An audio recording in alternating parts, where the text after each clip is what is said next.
Welcome to Mystic Sleep Tales, a place where old stories, gentle rhythms, and the warmth of lamplight help carry you softly into rest. Before we begin tonight's quiet journey, I invite you to settle deeply into your bed or your favorite chair. Let your shoulders drop. Let your breath slow.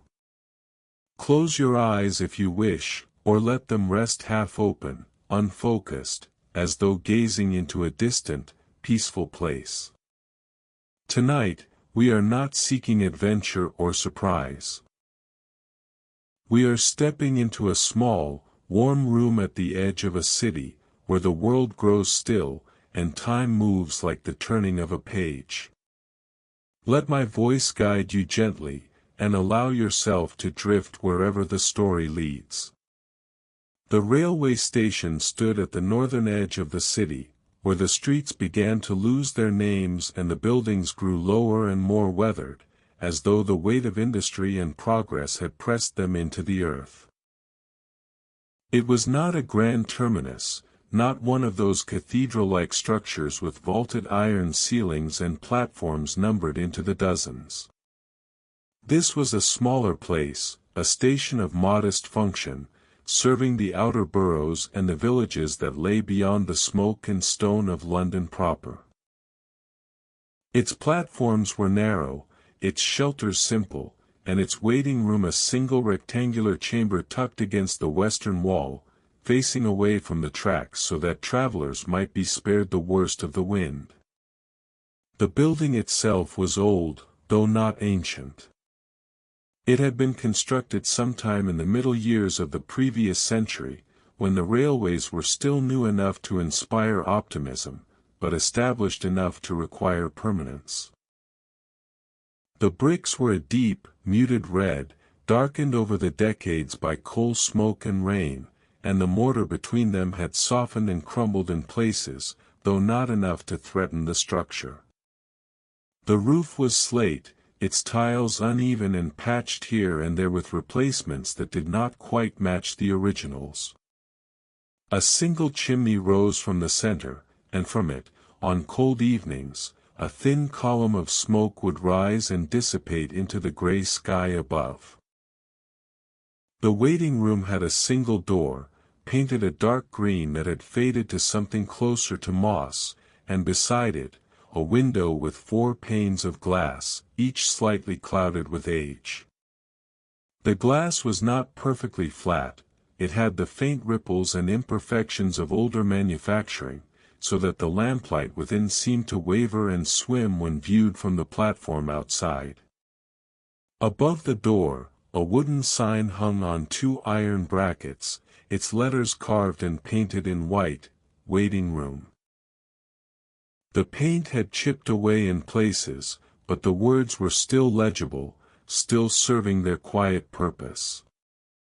Inside, the room was perhaps 20 feet in length and 12 in width, with walls papered in a pattern that had once been green and cream, though time and moisture had dulled the colors to something closer to gray and brown. The paper had peeled at the corners and along the seams, and in one spot near the ceiling, a water stain spread like the shadow of a cloud. The floor was wooden, its boards worn smooth in the center where countless feet had passed, and scuffed and splintered near the edges where luggage had been dragged and set down. A narrow strip of threadbare carpet ran down the middle, dark blue once, now closer to black, and held in place by tacks that had worked themselves loose over the years.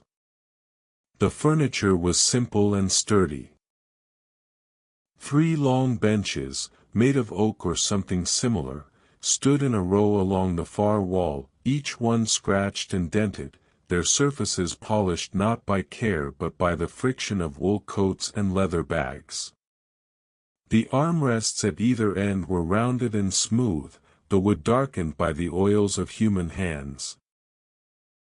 Small brass plaques had once been affixed to the backs of the benches, marking them as property of the railway company, but most of these had been pried away or lost, leaving only the faint outlines of screw holes.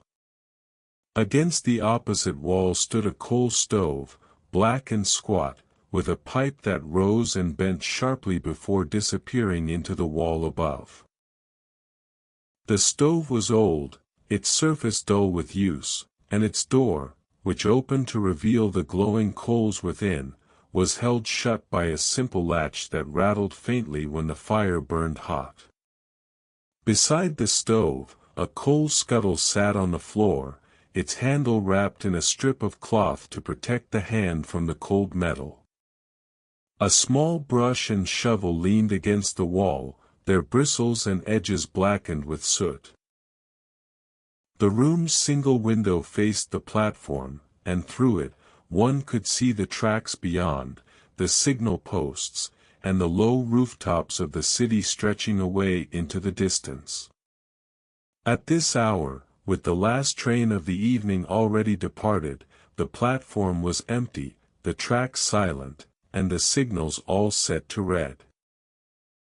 The only movement came from the wind, which stirred the dry leaves that had gathered at the base of the platform's edge, and from the occasional flicker of the gas lamps that lined the station's perimeter. On the wall above the benches, a clock hung in a wooden case, its face yellowed and its hands black. The clock kept time with a steady, audible tick, a sound that filled the room when all else was quiet. It was not a loud sound, but a persistent one, a reminder that time continued its march even here, even in this small, forgotten corner of the city. Beside the clock, a framed timetable was mounted, its paper covered in rows of numbers and station names printed in a cramped, official script.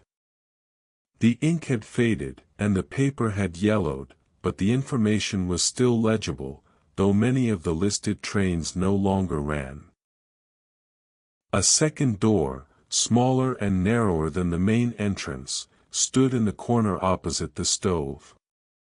This door led to a tiny back room, little more than a closet, where cleaning supplies were kept, a mop, a bucket, a broom, a tin of floor polish, and a collection of rags. The door was usually left ajar, and through the gap, one could see the rough wooden shelves and the dim outline of the objects stored there. The air in the waiting room was warm, but not uncomfortably so. The stove had been tended recently, and the coals within glowed a steady orange, casting a faint light that mixed with the softer glow of the oil lamp that sat on a small shelf near the door. The lamp was an old one, with a brass base and a glass chimney that had been cleaned so many times it bore faint scratches across its surface. The wick had been trimmed earlier in the evening, and the flame burned cleanly, without smoke, casting a circle of light that reached the nearest bench and left the far corners of the room in gentle shadow. The last train of the day had departed some 20 minutes earlier. It had been a local service, bound for the villages to the north, and it had carried only a handful of passengers, most of them workers returning home after long shifts in the city. The platform had emptied quickly after the train pulled away, its tail lamps disappearing into the distance, and now the station was silent save for the wind and the faint, rhythmic ticking of the clock. The attendant stood near the window, his hands resting on the sill, watching the empty platform. He was a man of perhaps 50 years, though his face, weathered and lined, might have suggested more. His hair, once dark, had gone mostly to gray, and he wore it cut short and neatly combed. His clothing was practical, dark trousers, a woolen vest over a shirt with its sleeves rolled to the elbows, and a pair of boots that had been resoled more than once. A watch chain hung from his vest pocket, and he checked the watch frequently, more out of habit than necessity, for there were no more trains to meet that evening. He had worked at this station for nearly 30 years, and in that time, the room had become as familiar to him as his own small flat. He knew the way the door stuck when the weather was damp, the way the floorboards creaked near the stove, the way the lamplight flickered when a draft came through the gap under the door. He knew which benches were most comfortable, which had splinters that might catch at a traveler's coat, and which corner of the room stayed coolest even when the stove burned hot. His name was William, though few people used it. To the other railway staff, he was simply the attendant, and to the travelers who passed through, he was a figure noticed only in passing, if at all. He did not mind this. He had long ago accepted his role as a quiet presence, a keeper of this small, transient space, and he took a certain pride in the work, though he never spoke of it. Now, with the last train gone and the platform empty, he moved away from the window and began his evening routines. These rituals had been refined over many years, until they followed a pattern as predictable as the ticking of the clock. He moved with a slow, deliberate care, not because he was infirm, but because he saw no reason to hurry. The night stretched ahead, long and still, and there was satisfaction in doing each task properly, in its own time. He crossed to the stove and knelt beside it, opening the small door with a creak of hinges. The coals within glowed brightly, and the heat washed over his face and hands. He took the shovel from where it leaned against the wall and added 3 small pieces of coal, placing them carefully so as not to smother the existing fire. The new coal hissed and smoked briefly before catching, and he closed the door, latching it securely. He wiped his hands on a rag he kept folded in his pocket, then returned the rag to its place. Next, he moved to the lamp. He lifted the glass chimney carefully, holding it by its brass collar, and examined the flame. It burned evenly, the wick trimmed earlier in the day, and he saw no need to adjust it. Still, he took a moment to check the oil reservoir, tilting the lamp slightly to gauge the level.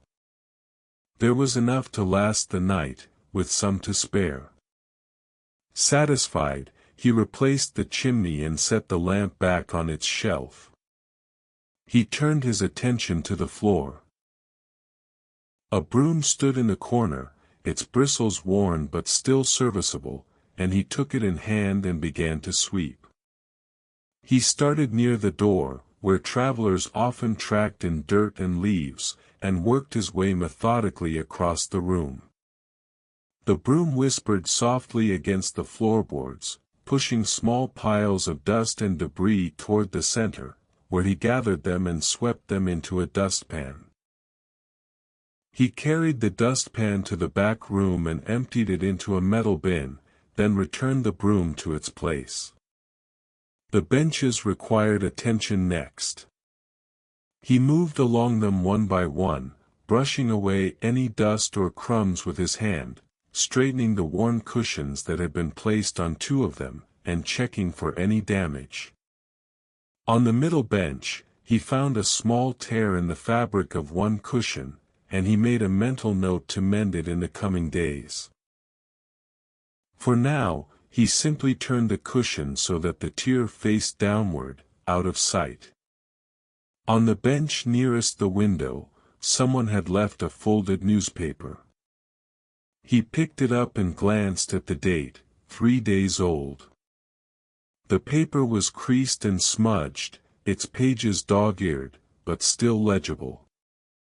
He carried it to a small wooden rack near the door, where a few other forgotten items were kept, a pair of spectacles with one lens cracked, a woolen scarf, a child's glove.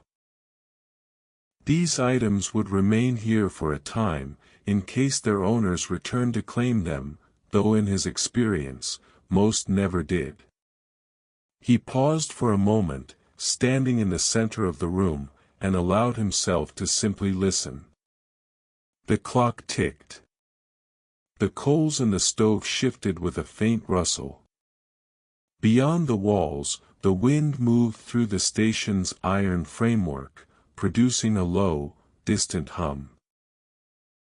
These sounds, familiar and constant, formed a kind of music, one that required no interpretation, no response. It was the sound of the station at rest, and he found it deeply comforting. He moved to the window and looked out once more. The platform was still empty.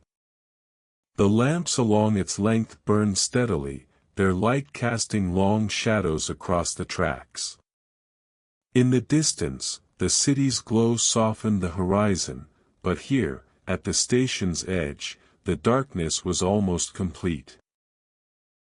The sky above was overcast, heavy with clouds that promised rain before morning, and the air, even through the glass, felt cold. He returned to the stove and stood before it, warming his hands. The heat seeped into his fingers, loosening the stiffness that came with age and the chill of the evening. He flexed his hands, opening and closing them slowly, then rubbed them together, the rough skin of his palms making a faint rasping sound. The clock struck the quarter hour, its chimes soft and mellow. He glanced up at it, confirming the time, though he had no real need to. The night was just beginning, and there was much still to do, though none of it was urgent. He would check the doors, ensure that the room was secure, tend to a few small repairs, and then, perhaps, allow himself a moment to sit and rest. But not yet. For now, there was comfort in the work, in the steady, unhurried rhythm of his routines. He crossed to the main door and tested the latch, making certain it was secure but not locked. The door should remain accessible, he had been told, in case a traveler arrived unexpectedly, though such arrivals were rare at this hour. He pulled the door open slightly, letting in a gust of cold air, and peered out onto the platform. Nothing stirred. He closed the door again, quietly, and moved on. The timetable on the wall needed attention. Its frame had come loose at one corner, and he took a moment to press the frame back into place, using his thumb to seat the corner firmly against the wall. The frame was made of cheap wood, varnished years ago, and the varnish had cracked and darkened with age. It was not a beautiful object, but it served its purpose, and he felt a certain affection for it, as he did for most of the room's modest furnishings. He stepped back and surveyed the room as a whole. Everything was in its place. The benches were clean, the floor swept, the stove tended, the lamp burning steadily. The room looked, he thought, as it should, simple, functional, and quietly welcoming.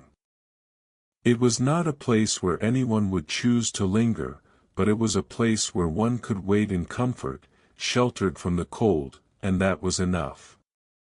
He allowed himself a small, private smile, a flicker of satisfaction that passed quickly. Then he moved to the bench nearest the stove and sat down, his hands resting on his knees. The warmth from the stove reached him here, and he closed his eyes for a moment, letting the heat and the stillness settle over him like a blanket. The clock ticked on, steady and sure, and the night continued its slow, unhurried passage. Outside, the city murmured faintly, a distant backdrop to the quiet sanctuary of the waiting room. Inside, all was calm. All was well. And the attendant, in his small, faithful way, kept watch. The attendant sat for a time, his breathing slow and even, his gaze resting on the coal stove before him. The glow from within cast a warm, shifting light across the floorboards, and he watched the patterns it made, the way the shadows contracted and expanded with each subtle movement of the coals. There was something almost meditative in this observation, a way of emptying the mind of its clutter and allowing it to settle into the present moment. He had learned this over the years, this capacity for stillness, and it served him well in the long hours of the night. After a time, he rose and moved to the small shelf where a collection of items had accumulated over the weeks and months. Here sat a tin of boot polish, nearly empty, its lid dented and difficult to remove. Beside it, a ball of string wound loosely around itself, and a small penknife with a bone handle, its blade folded into the body.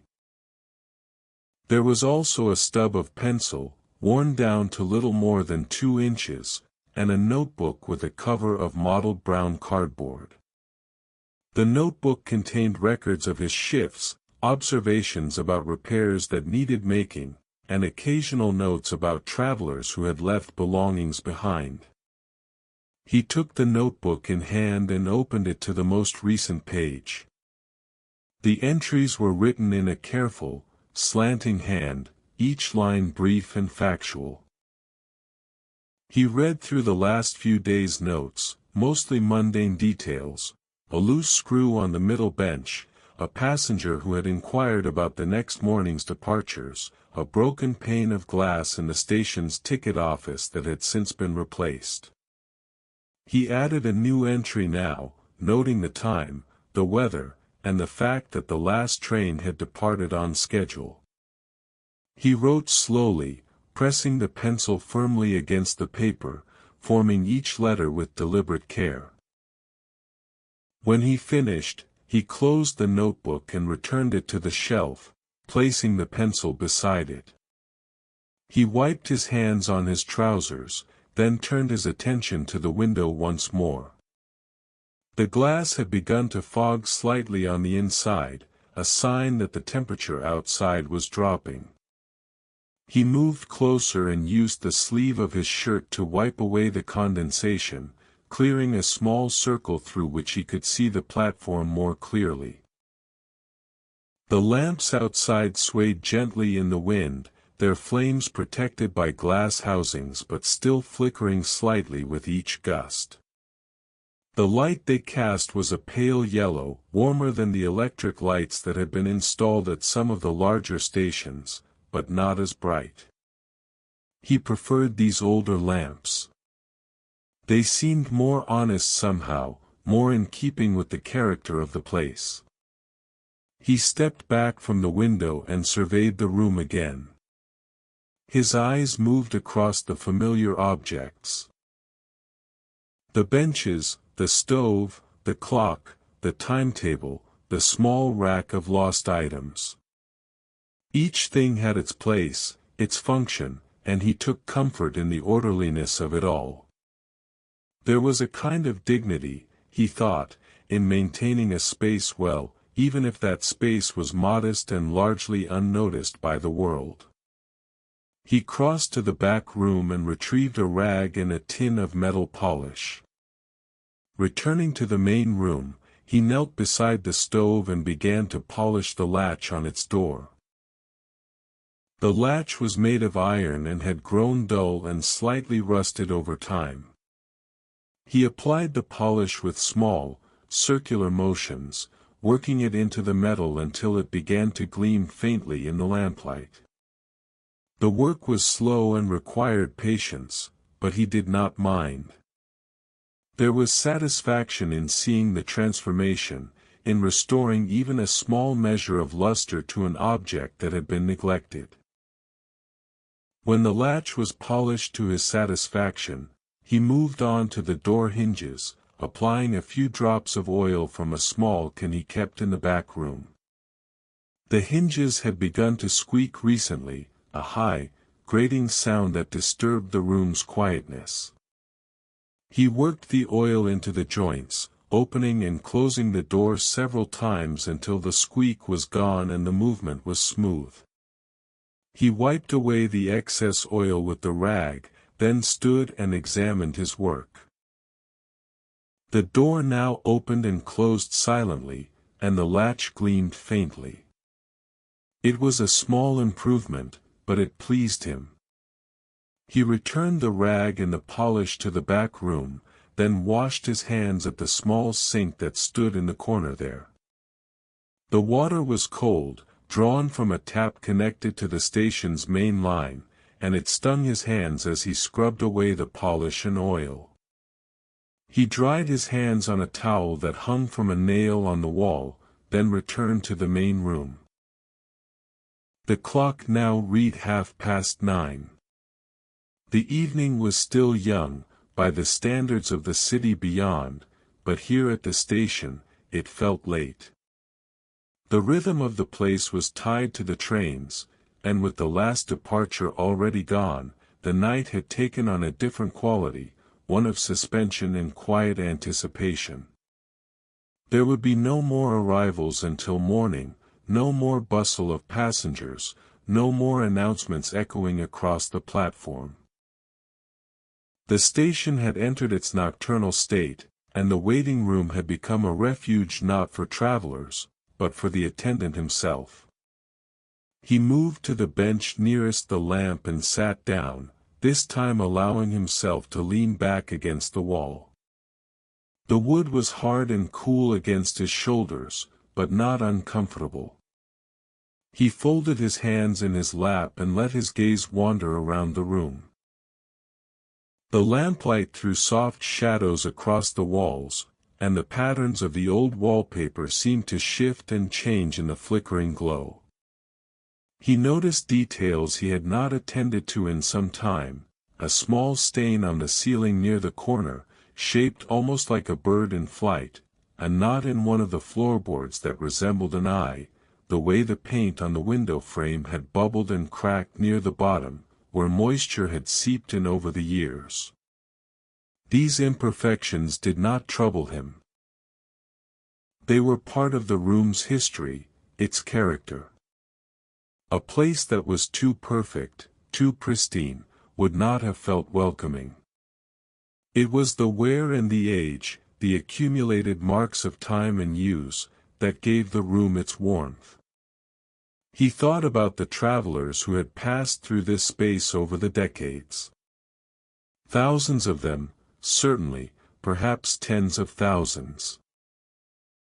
Each one had sat on these benches, waited for their train, and then moved on, carrying with them their own stories, their own destinations. He had seen families with young children, their faces bright with excitement or heavy with fatigue. He had seen soldiers in uniform, solemn and silent, their eyes distant. He had seen elderly couples, holding hands, speaking in low voices. He had seen solitary figures, men and women traveling alone, their expressions unreadable. Most of these people he had never spoken to. They had needed nothing from him beyond the shelter of the room, and he had provided it without comment or intrusion. But there had been others, over the years, who had engaged him in conversation. An old woman who had told him about her grandson's wedding. A young man who had asked for directions to a street whose name the attendant had not recognized. A businessman who had complained about the delay of a train, though the delay had been only 5 minutes and the attendant had no power to remedy it. He remembered one particular evening, several years ago, when a mother and her daughter had missed their connection due to a confusion over the timetable. The mother had been distressed, worried about the lateness of the hour and the lack of alternative transport. The daughter, a girl of perhaps 8 or 9, had been frightened by her mother's anxiety and had begun to cry softly. The attendant had offered them tea, which he had prepared on a small spirit stove he kept in the back room. He had also found a blanket, clean but worn, and draped it over the girl's shoulders. The mother had been grateful, her relief evident, and they had waited together in the warmth of the room until the first train of the morning arrived. When they left, the mother had pressed a coin into his hand, which he had tried to refuse, but she had insisted, and he had accepted it to avoid causing further distress. He had placed the coin in the collection box for the Railway Orphans Fund, which stood on a shelf in the ticket office.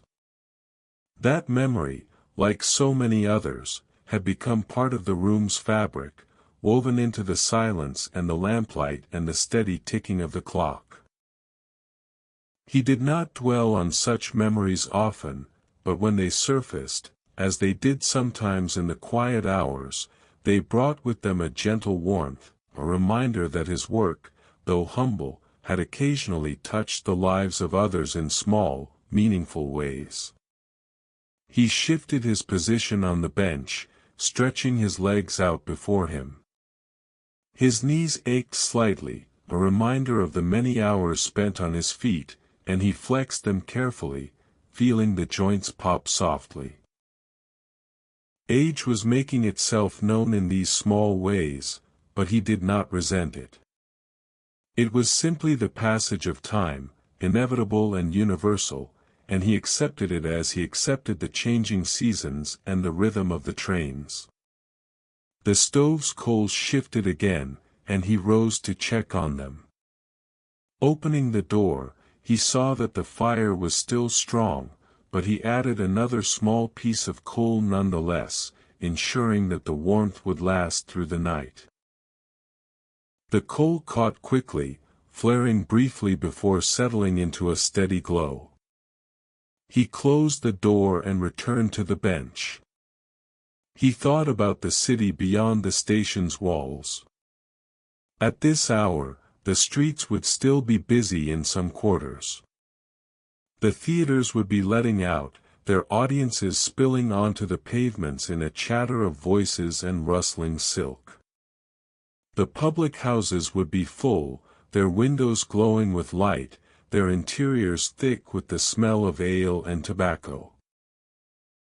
In the wealthier neighborhoods, dinner parties would be in progress, courses of food arriving in succession, conversation flowing over the clink of crystal and silver. But here, at the edge of the city, the night was quieter. The workers who lived in the surrounding streets had long since returned to their homes, their evening meals eaten, their children put to bed. The shops had closed, their shutters drawn, their owners retreating to the rooms above or to nearby lodgings. The streets were dark, lit only by the occasional lamp post, and the few people who passed were hurrying, their collars turned up against the cold, their footsteps echoing on the cobblestones. The station itself, small and unremarkable, was a kind of boundary between these two worlds. It served those who moved between the city and the villages beyond, those whose lives were lived in transit, in the space between departure and arrival. And the waiting room, with its worn benches and its coal stove and its steadily burning lamp, was the heart of that boundary, a place where time paused briefly before moving on. The attendant understood this, though he would not have put it into such words.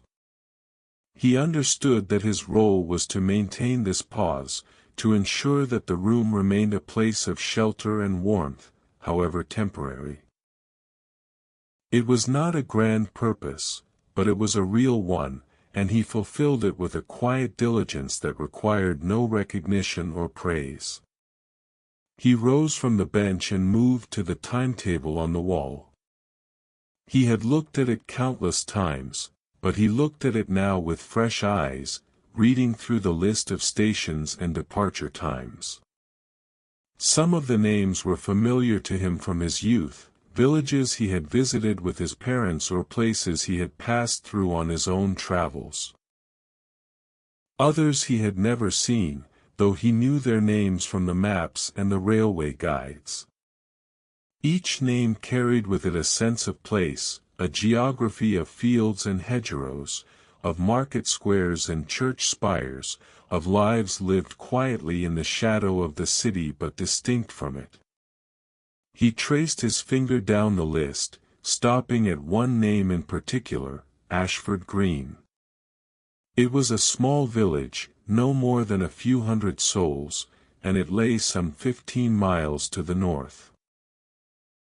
He had been there once, many years ago, on a summer afternoon when the wheat fields had been golden and the air had smelled of fresh hay.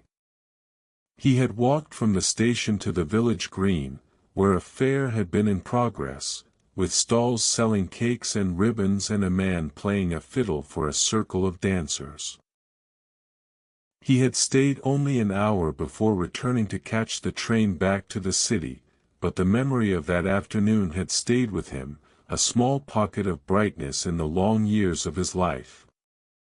He wondered what the village looked like now, whether it had changed, whether the green was still there, whether the same families still lived in the cottages along the lane. He would probably never know. His duties kept him here, at the station, and he had no reason to return. But the memory was enough, a reminder that the world beyond the waiting room was wide and various, full of places and people he would never know, yet connected to him by the thin iron threads of the railway. He moved away from the timetable and returned to the window. The platform was still empty, the tracks silent. A light rain had begun to fall, so fine that it was barely visible, more a mist than true rain, but enough to darken the cobblestones and blur the edges of the lamplight. He watched it for a time, the way it drifted across the platform, caught in the wind, and he felt a deep, abiding contentment. This was his place, his charge, and he was fulfilling it well. The clock struck 10, its chime soft and mellow, and the attendant turned from the window. There was more to do, small tasks and adjustments that would carry him through the hours until dawn. He moved to the coal scuttle and checked its contents, noting that it was still half full. He straightened the cushions on the benches once more, brushing away a few stray threads. He checked the latch on the main door again, ensuring it was secure. And then, satisfied that all was in order, he returned to the bench and allowed himself to sit once more, the lamplight warm on his face, the ticking of the clock a steady companion in the quiet of the night. The rain continued its gentle descent, and the attendant listened to the faint sound it made against the window, a soft pattering that was barely audible over the ticking of the clock. It was a soothing sound, one that seemed to wrap the waiting room in an even deeper layer of quietness, as though the station and the city beyond were being gradually muffled by the falling moisture. He watched the droplets gather on the glass, merging with one another and running down in slow, irregular tracks that caught the lamplight and shimmered faintly. He rose after a time and moved to the back room, where he kept a collection of rags and cleaning supplies. Among these was a tin of wax, used for treating the wooden surfaces of the benches and the windowsills. The wax helped to protect the wood from moisture and wear, and he made a practice of applying it every few weeks. Tonight seemed as good a time as any to attend to this task. He carried the tin back to the main room and set it on the bench nearest the lamp, where the light was strongest.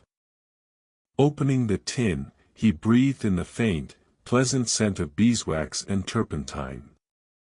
He took a clean rag from his pocket, dipped it into the wax, and began to work it into the surface of the nearest bench, using small, circular motions. The wood, though old and scarred, took the wax readily, and as he worked, a soft sheen began to appear, deepening the color of the oak and highlighting the grain. The work was methodical and required no thought, which allowed his mind to wander. He found himself thinking about the station as it had been when he first arrived, nearly 3 decades ago. He had been a younger man then, in his early 20s, newly married and in need of steady employment.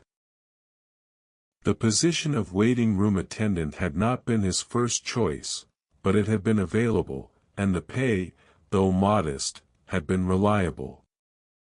He had imagined that he would stay for a year or two, just until something better came along, but the years had passed, and the something better had never materialized. Or perhaps it had, and he simply had not recognized it. His wife had understood the work, or at least she had accepted it. She had kept their small flat tidy and warm, and she had never complained about the irregular hours or the nights he spent at the station. They had been happy, in a quiet, undemonstrative way, and he had loved her deeply, though he had never been skilled at expressing such things. She had died 7 years ago, suddenly, of an illness that had come on quickly and taken her before the doctors could do anything to help. The grief had been sharp and consuming, and for a time, he had thought he would not be able to continue. But the work had sustained him. The routines, the familiar objects, the steady passage of trains, all of these had provided a structure that held him together when everything else seemed to be falling apart. He finished waxing the first bench and moved on to the second, his hands moving in the same steady rhythm.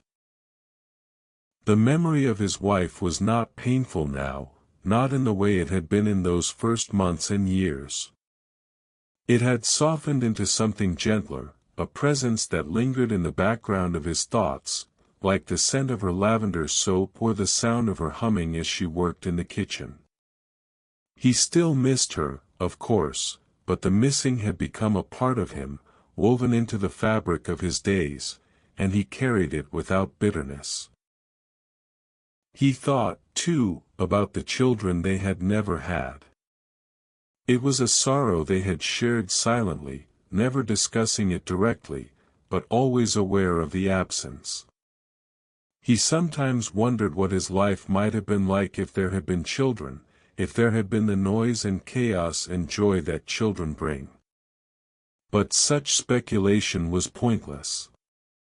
The life he had lived was the only one available to him, and it had not been without its satisfactions.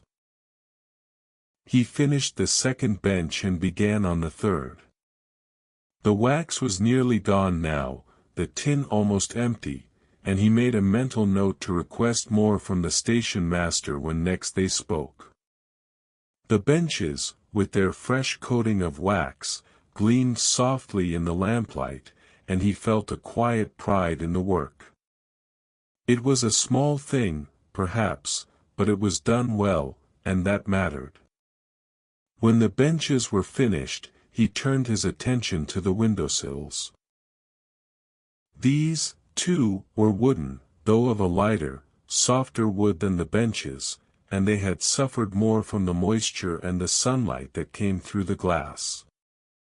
He applied the wax carefully, working it into the grain and smoothing out the rougher patches. The sills, when he was done, looked almost new, and he stepped back to admire the effect. The clock struck the half-hour, and he glanced up at it. 10:30. The night was deepening, and the city beyond the station was settling into its own rhythms of sleep and wakefulness. He imagined the streets growing quieter, the lights in the windows being extinguished one by one, the public houses closing their doors and sending their patrons out into the cold. Soon, the city would be left to the night workers, the bakers beginning their shifts, the night watchmen making their rounds, the clerks in the newspaper offices preparing the morning editions. He returned the tin of wax to the back room and washed his hands again at the small sink. The water was still cold, and it numbed his fingers slightly, but he scrubbed them thoroughly, removing the waxy residue and the grime that had accumulated over the course of the evening. He dried his hands on the towel, then stood for a moment in the doorway, looking back into the main room. The space looked, he thought, as it should. The benches gleamed softly, the floor was clean, the lamp burned steadily, and the stove radiated a comfortable warmth. It was a modest accomplishment, but it was his, and he felt a deep satisfaction in it. He moved back into the main room and stood before the stove, warming his hands. The coals had settled somewhat, and the fire was not as strong as it had been earlier, but it was still sufficient. He added another small piece of coal, then closed the door and latched it. The coal hissed and popped, and a thin curl of smoke escaped from the edges of the door before dissipating. He turned and looked at the lost items rack near the door. The folded newspaper was still there, along with the spectacles, the scarf, and the child's glove. He crossed to the rack and examined each item more closely. The spectacles, with their cracked lens, were of little use to anyone now, but he left them there nonetheless. Someone might claim them, or they might simply remain there until he decided to dispose of them. The scarf was woolen, a deep burgundy color, and still in reasonably good condition. It had been left behind several weeks ago, and no one had returned for it. He picked it up and held it for a moment, feeling the softness of the wool, then folded it carefully and returned it to the rack. The child's glove was small, sized for a hand no bigger than his palm. It was made of knitted wool, gray with a red stripe around the cuff. He wondered about the child who had lost it, whether they had been upset, whether their mother had scolded them for carelessness, or whether the loss had gone unnoticed. Gloves were easy to lose, especially for children, and it was likely that the child had another pair at home. Still, he left the glove on the rack, just in case. The newspaper he picked up and unfolded, glancing at the headlines. The news was much as it always was: parliamentary debates, reports from the colonies, advertisements for patent medicines and new inventions. There was a story about a fire in a factory, and another about a wedding in a prominent family. He skimmed the pages without much interest, then refolded the paper and placed it back on the rack. It would serve as kindling for the stove eventually, when he was certain no one would return for it. He moved to the timetable again and studied it more closely. His eyes traced the columns of numbers and station names, noting the patterns and rhythms of the railway's daily operations.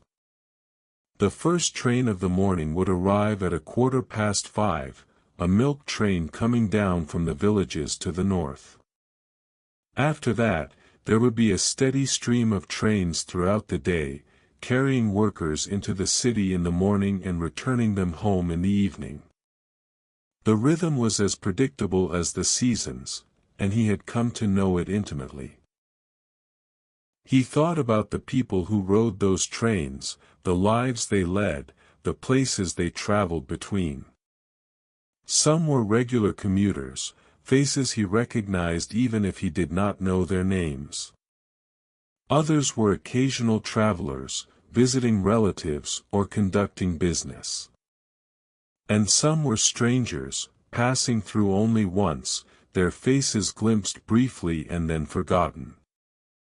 Each one, he supposed, had their own story, their own reasons for being on the platform, waiting for the train. And for a few moments, as they sat in this room, their stories intersected with his, though most would never know it. He returned to the bench and sat down once more. The room was warm now, almost cozy, and he allowed himself to relax into the quiet. The lamp flickered slightly, and he watched the shadows dance on the walls. The rain outside had intensified a little, and he could hear it more clearly now, a steady patter against the roof and the window. It was a comforting sound, one that made the warmth of the room feel even more precious. He thought about the tasks that still lay ahead. There were always small repairs to be made, adjustments to be attended to. The timetable frame would need to be secured more firmly, perhaps with a new nail. The cushions on the benches could be restuffed, though that was a larger task and would require materials he did not currently have. The lamp's wick would need to be trimmed again in a few days, and the glass chimney would need to be cleaned. The coal scuttle would need to be refilled before the morning shift arrived. These tasks formed a kind of endless cycle, each one completed only to be needed again in a few days or weeks. But he did not mind. The repetition was soothing, and the work gave him a sense of purpose. He rose and moved to the window again, wiping away the condensation that had formed once more. The platform was still empty, the rain falling steadily now, creating small puddles on the cobblestones. The lamps swayed gently in the wind, and their light reflected off the wet surfaces, creating shimmering patterns that shifted and changed with each gust. He watched for a time, then turned away and returned to the center of the room.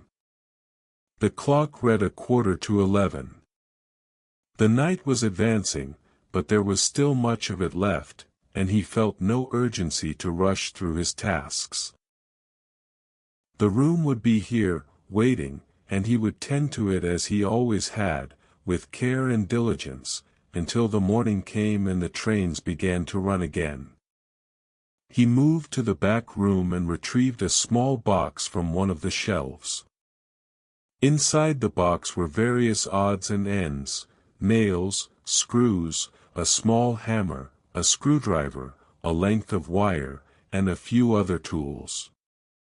He brought the box back to the main room and set it on the bench, then examined the timetable frame more closely. The corner that had come loose earlier was holding for now, but he could see that the nail had worked itself partway out of the wall. He selected a longer nail from the box, positioned it carefully, and drove it into the wall with a few firm taps of the hammer. The frame was now secure, and he tested it with his fingers, pressing gently to ensure it would not come loose again. Satisfied, he returned the hammer to the box and moved on to the next task. One of the benches had a loose slat in the backrest, and he knelt down to examine it. The slat was attached with screws, and one of them had worked itself loose over time. He took the screwdriver from the box and tightened the screw, turning it carefully until the slat was firmly in place. He tested it by pressing against it with his hand, and it held without creaking or shifting. He moved along the benches, checking each one for similar issues. He found another loose screw, this one in the armrest of the middle bench, and tightened it as he had the first. He also found a small splinter that had worked itself free from the edge of one of the seats, and he carefully pried it out with the tip of the screwdriver, then smoothed the rough spot with the edge of a rag. These small repairs were satisfying in a way that was difficult to articulate. They were acts of care, of preservation, and they connected him to the room in a tangible way. Each repair was a small investment in the room's future, a way of ensuring that it would continue to serve its purpose long after he was gone.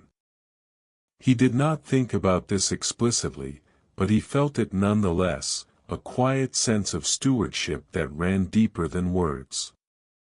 When the repairs were finished, he returned the box to the back room and washed his hands once more. The water was still cold, but he was used to it now, and he barely noticed the sting. He dried his hands on the towel, then paused for a moment, looking at his reflection in the small, clouded mirror that hung above the sink. His face looked back at him, lined and weathered, the face of a man who had spent his life in quiet labor. He did not linger on the reflection, but turned away and returned to the main room. The clock struck 11, and the chime filled the room with its soft, mellow sound. The night was now fully established, and the world outside the waiting room had receded into darkness and rain. Inside, the lamp burned steadily, the stove glowed with warmth, and the attendant stood in the center of the room, surrounded by the objects and routines that had come to define his life. He felt, in that moment, a deep and abiding peace, a sense that he was exactly where he was meant to be, doing exactly what he was meant to do. And that was enough. The attendant moved to the small shelf near the door and took down the oil lamp, cradling it carefully in both hands. The glass chimney was slightly smudged, he noticed, the residue of soot having accumulated near the top where the flame burned hottest. He carried the lamp to the bench and set it down gently, then retrieved a clean rag from the back room.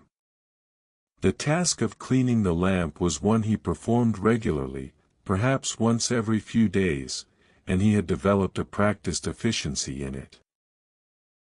He lifted the glass chimney from its brass collar, holding it by the rim with careful fingers. The glass was warm but not uncomfortably so, and he examined it in the light of the stove, turning it slowly to see where the soot had settled most thickly. Using the rag, he wiped the interior surface with gentle, circular motions, working from the bottom upward. The soot came away in dark smudges on the cloth, and gradually the glass became clearer, more transparent. When the inside was clean, he turned his attention to the outside, wiping away the dust and fingerprints that had accumulated there. The work was meticulous but not tedious. There was something satisfying in the transformation, in watching the clouded glass become clear once more. When he was finished, he held the chimney up to the lamplight from the stove and examined it critically. A few faint streaks remained, and he wiped them away with a clean corner of the rag until the glass was spotless. Then he carefully replaced the chimney on its collar, adjusting it until it sat properly, and returned the lamp to its shelf. The flame within burned more brightly now, its light clearer and stronger, and the room seemed to glow with a renewed warmth. He folded the rag and set it aside to be washed later, then stood for a moment, hands on his hips, surveying the room once more. Everything was in order. The benches were clean and waxed, the floor swept, the stove tended, the lamp burning cleanly. The room felt, if such a thing could be said of a waiting room, content. He moved to the window and looked out at the rain, which continued to fall steadily. The platform glistened with moisture, and the puddles that had formed reflected the lamplight in shimmering pools. The tracks beyond were dark and empty, two parallel lines disappearing into the night. He watched for a time, his breath fogging the glass slightly, then turned away and returned to the center of the room. His thoughts turned to the station itself, to the larger structure of which this waiting room was only a small part. The station had been built, he knew, in the late 1840s, during the great expansion of the railways. It had been designed to serve the growing population of the outer boroughs, providing a link between the city and the agricultural villages that lay beyond. In its early years, it had been a busy place, with trains arriving and departing at all hours, and the waiting room had been filled with travelers of all kinds. But as the decades passed, and as the city grew and changed, the station's importance had diminished. Larger, more modern stations had been built elsewhere, with better connections and more frequent services, and the traffic through this station had gradually declined. Now it served primarily local passengers, workers and villagers who had no need for the grand terminals of the city center. It was, in many ways, a relic of an earlier time, a reminder of the railway's ambitious beginnings, now quietly fulfilling a more modest role. The attendant felt a certain kinship with the station. Like him, it had aged, had seen its purpose narrow and its significance fade, but it continued to serve, steadily and without complaint. There was dignity in that, he thought, a kind of quiet heroism in simply continuing to do what one had always done, even when the world had moved on to other things. He crossed to the coal scuttle and knelt beside it, checking its contents once more. The level had dropped somewhat, and he calculated that he would need to refill it within the next few hours if the fire was to be maintained through the night. The coal was kept in a shed at the far end of the platform, a low wooden structure with a sloping roof and a heavy padlock on its door. He would need to venture out into the rain to fetch more, but not yet. There was still enough for another hour or two. He rose and moved to the bench, sitting down once more and allowing himself a moment of rest. His legs ached slightly, a dull throb in the knees and calves, and he stretched them out before him, flexing his feet. The boots he wore were old but sturdy, their leather softened by years of wear, and they fitted his feet comfortably. He had owned them for more than a decade, and they had been resoled twice, the leather patched and mended until they were more repair than original material. But they served him well, and he saw no reason to replace them. The clock ticked on, its sound a steady metronome in the quiet room. The rain continued its gentle percussion against the window and the roof. The stove's coals shifted and settled with a soft rustle. These sounds, layered together, created a kind of symphony of stillness, a music that was not about melody or harmony, but about the simple fact of presence, of being here, in this moment, in this place. He thought about the morning that would come, eventually, when the darkness would begin to lift and the first pale light would appear in the eastern sky. The milk train would arrive, right on schedule, and the station would come back to life. The attendant from the day shift would arrive, a younger man named Thomas, who was efficient and good-natured, though they rarely spoke beyond the brief exchange of information about the night's events. Thomas would take over the waiting room, and he himself would walk home through the waking streets, his shift complete, his duties fulfilled. Home was a small flat in a terrace of houses some 10 minutes' walk from the station. It consisted of 2 rooms, a sitting room with a narrow bed against one wall, and a smaller room that served as both kitchen and scullery. The flat was sparsely furnished, containing only what was necessary. The bed, a table, 2 chairs, a stove, a few shelves for books and crockery. There were no decorations to speak of, no pictures on the walls, no ornaments on the mantelpiece. It was a functional space, clean and orderly, but without warmth or personality. He spent as little time there as possible, preferring the waiting room, where he felt more at ease, more purposeful. He would return to the flat in the morning, he knew, and he would sleep for a few hours, lying on the narrow bed in his clothes, too tired to undress properly. He would wake in the afternoon, make himself a simple meal of bread and cheese, perhaps some tea, and then he would sit by the window, looking out at the street, until it was time to return to the station for the evening shift. This had been his routine for years, and it varied only slightly with the seasons and the demands of the railway. It was not, he supposed, a life that many would envy. There was no adventure in it, no romance, no grand achievements to point to.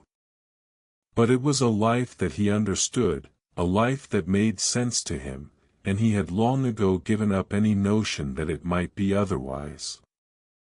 He had made his peace with it, and that peace, hard-won and quietly maintained, was something he valued deeply. He rose from the bench and moved to the back room, where he kept a small spirit stove for making tea. The stove was a simple device, consisting of a brass burner and a small reservoir for methylated spirits. He lit it now, striking a match and holding it to the wick until the flame caught, then placed a battered tin kettle on top. The kettle was half filled with water, and it began to heat, producing a faint hissing sound that joined the other noises of the room.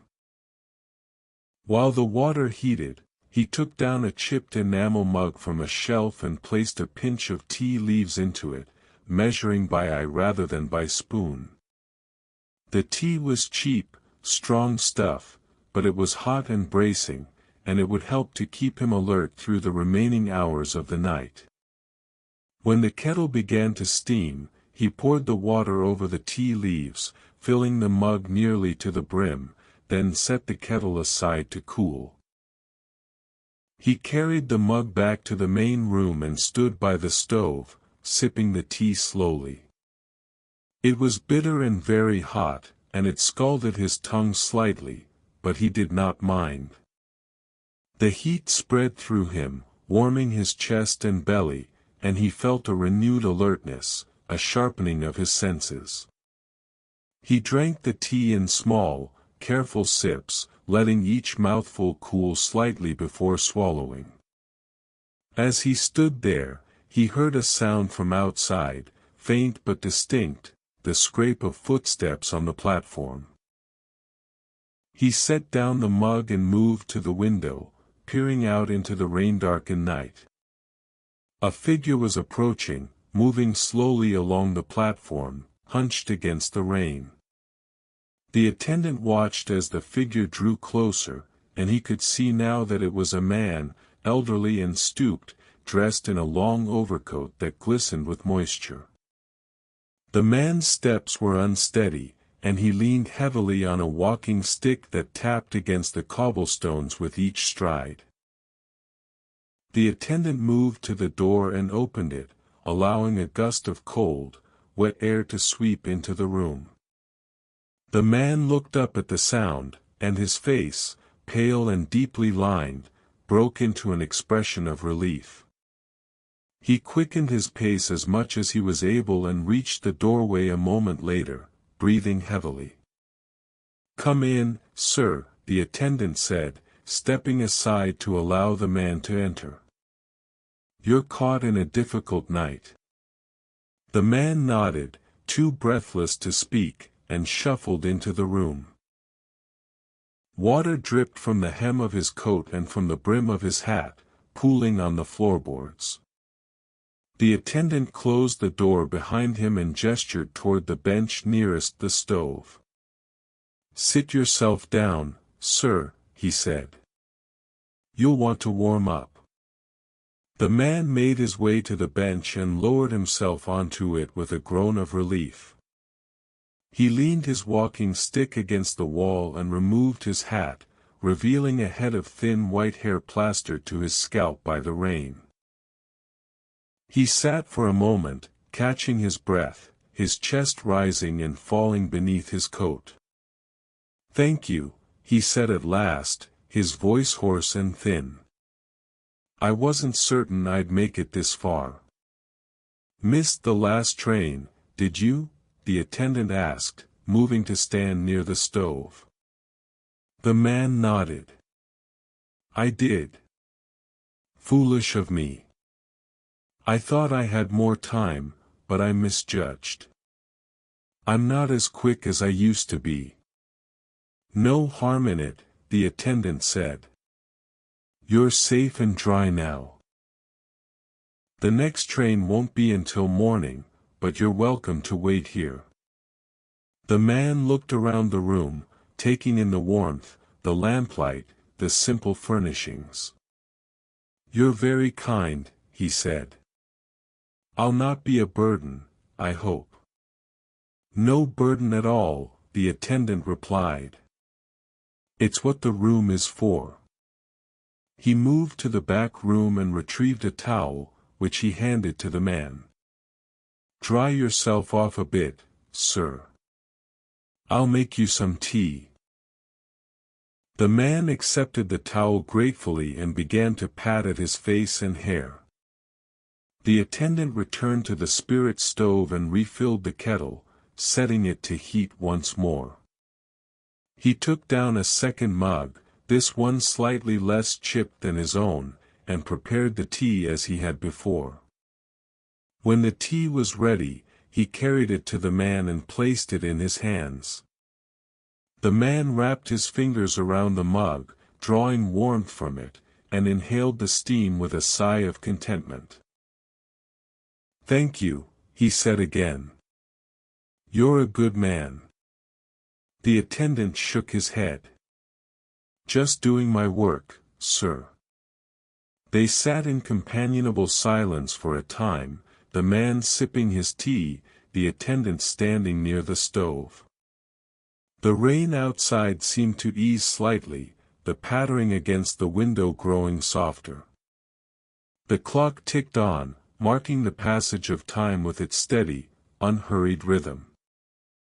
The elderly man sat quietly on the bench, his hands wrapped around the mug of tea, his eyes half closed as the warmth of the room began to penetrate the chill that had settled into his bones. The attendant moved about his routines, careful not to disturb his visitor, but aware of his presence in the way one becomes aware of a new element in a familiar landscape. He checked the stove, added another small piece of coal, and adjusted the damper slightly to control the draft. After a time, the man opened his eyes and looked around the room more carefully, his gaze moving from the benches to the timetable, to the lamp burning steadily on its shelf, to the attendant himself. There was something in his expression that suggested not merely gratitude for the shelter, but a deeper appreciation for the space itself, as though he recognized in it something he had known before. I remember this room, the man said quietly, his voice still rough but stronger now that he had warmed himself. It's been many years, but I remember it. The attendant turned to him, mildly curious. Is that so, sir? You've traveled through here before? Oh, yes, the man replied, nodding slowly. Many times, though it must be 30 years or more since I last set foot in this station. I used to take the train north every week, visiting my sister in one of the villages. She's long gone now, of course. Most everyone from those days is. The attendant moved closer and leaned against the edge of the nearest bench, his arms folded loosely across his chest. Things don't change much here, he said. The room looks much as it did 30 years ago, I expect. Same benches, same stove, same clock on the wall. The man smiled faintly, a melancholy expression that softened his weathered features. That's a comfort, in its way.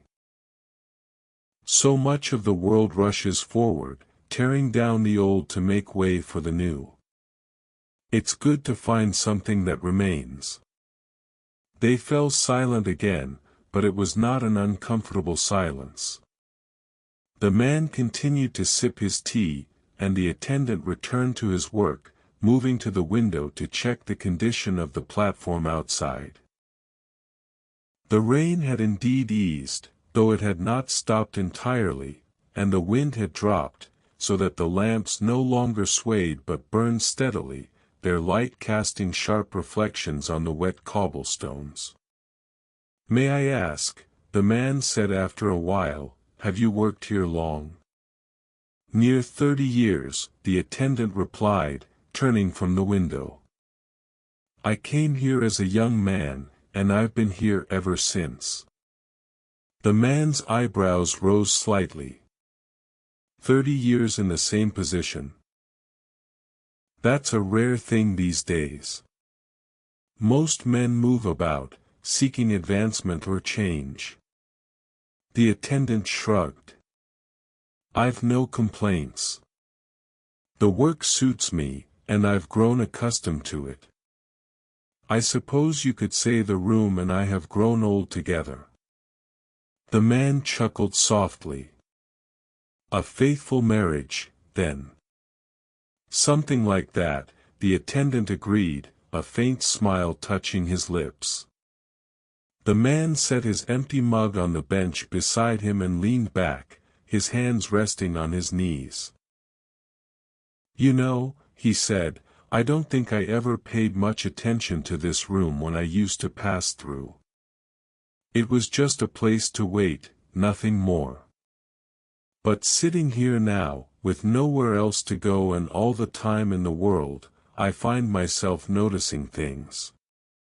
The way the lamplight falls on the walls, the sound of the clock, the warmth of the stove.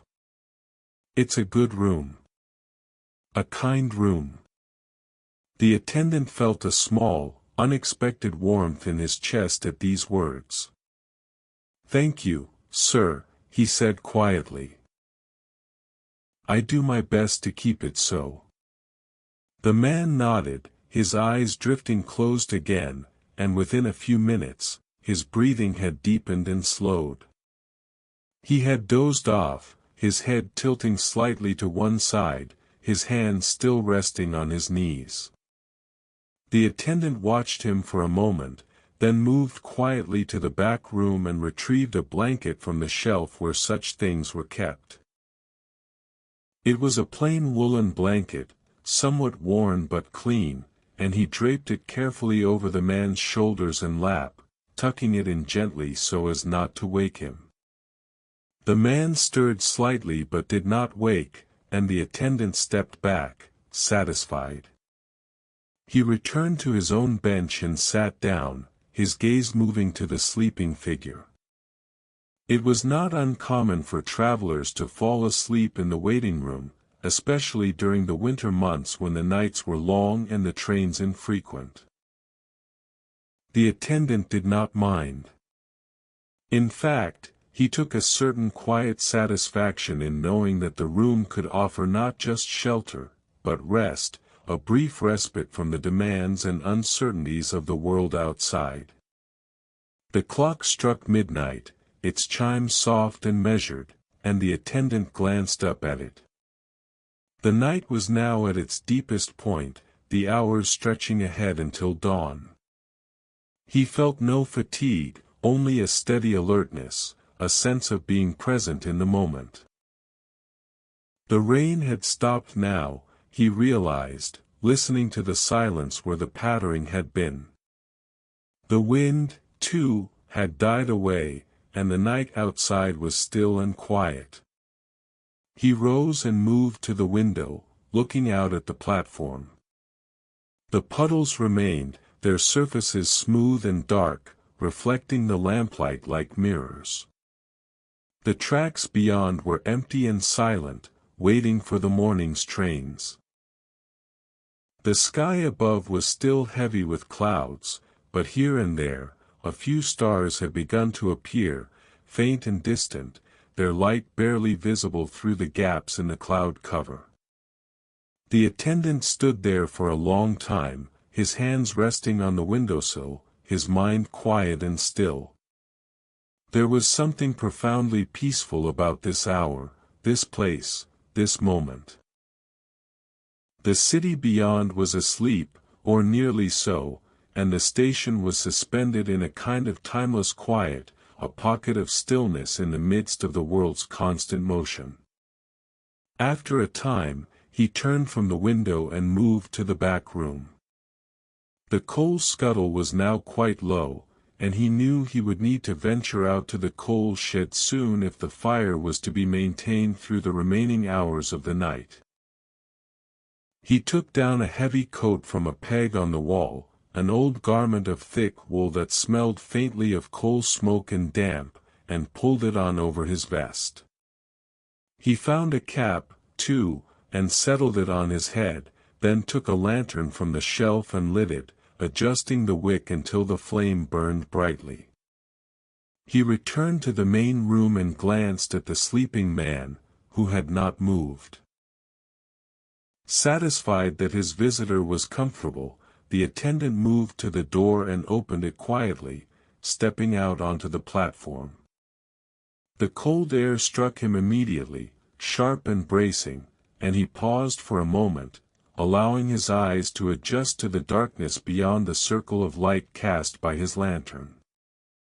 The platform was deserted, as he had expected, and the silence was profound. He could hear the faint drip of water from the eaves of the station roof, and the distant sound of a dog barking somewhere in the city, but nothing else. He walked along the platform, his boots making soft, echoing sounds on the wet cobblestones, until he reached the coal shed at the far end. The shed was a low, weathered structure, its wooden walls dark with age and moisture. The padlock on the door was cold to the touch, and his fingers fumbled slightly with the key, numb from the chill. But he managed to unlock it and swing the door open, revealing the shadowy interior stacked with coal.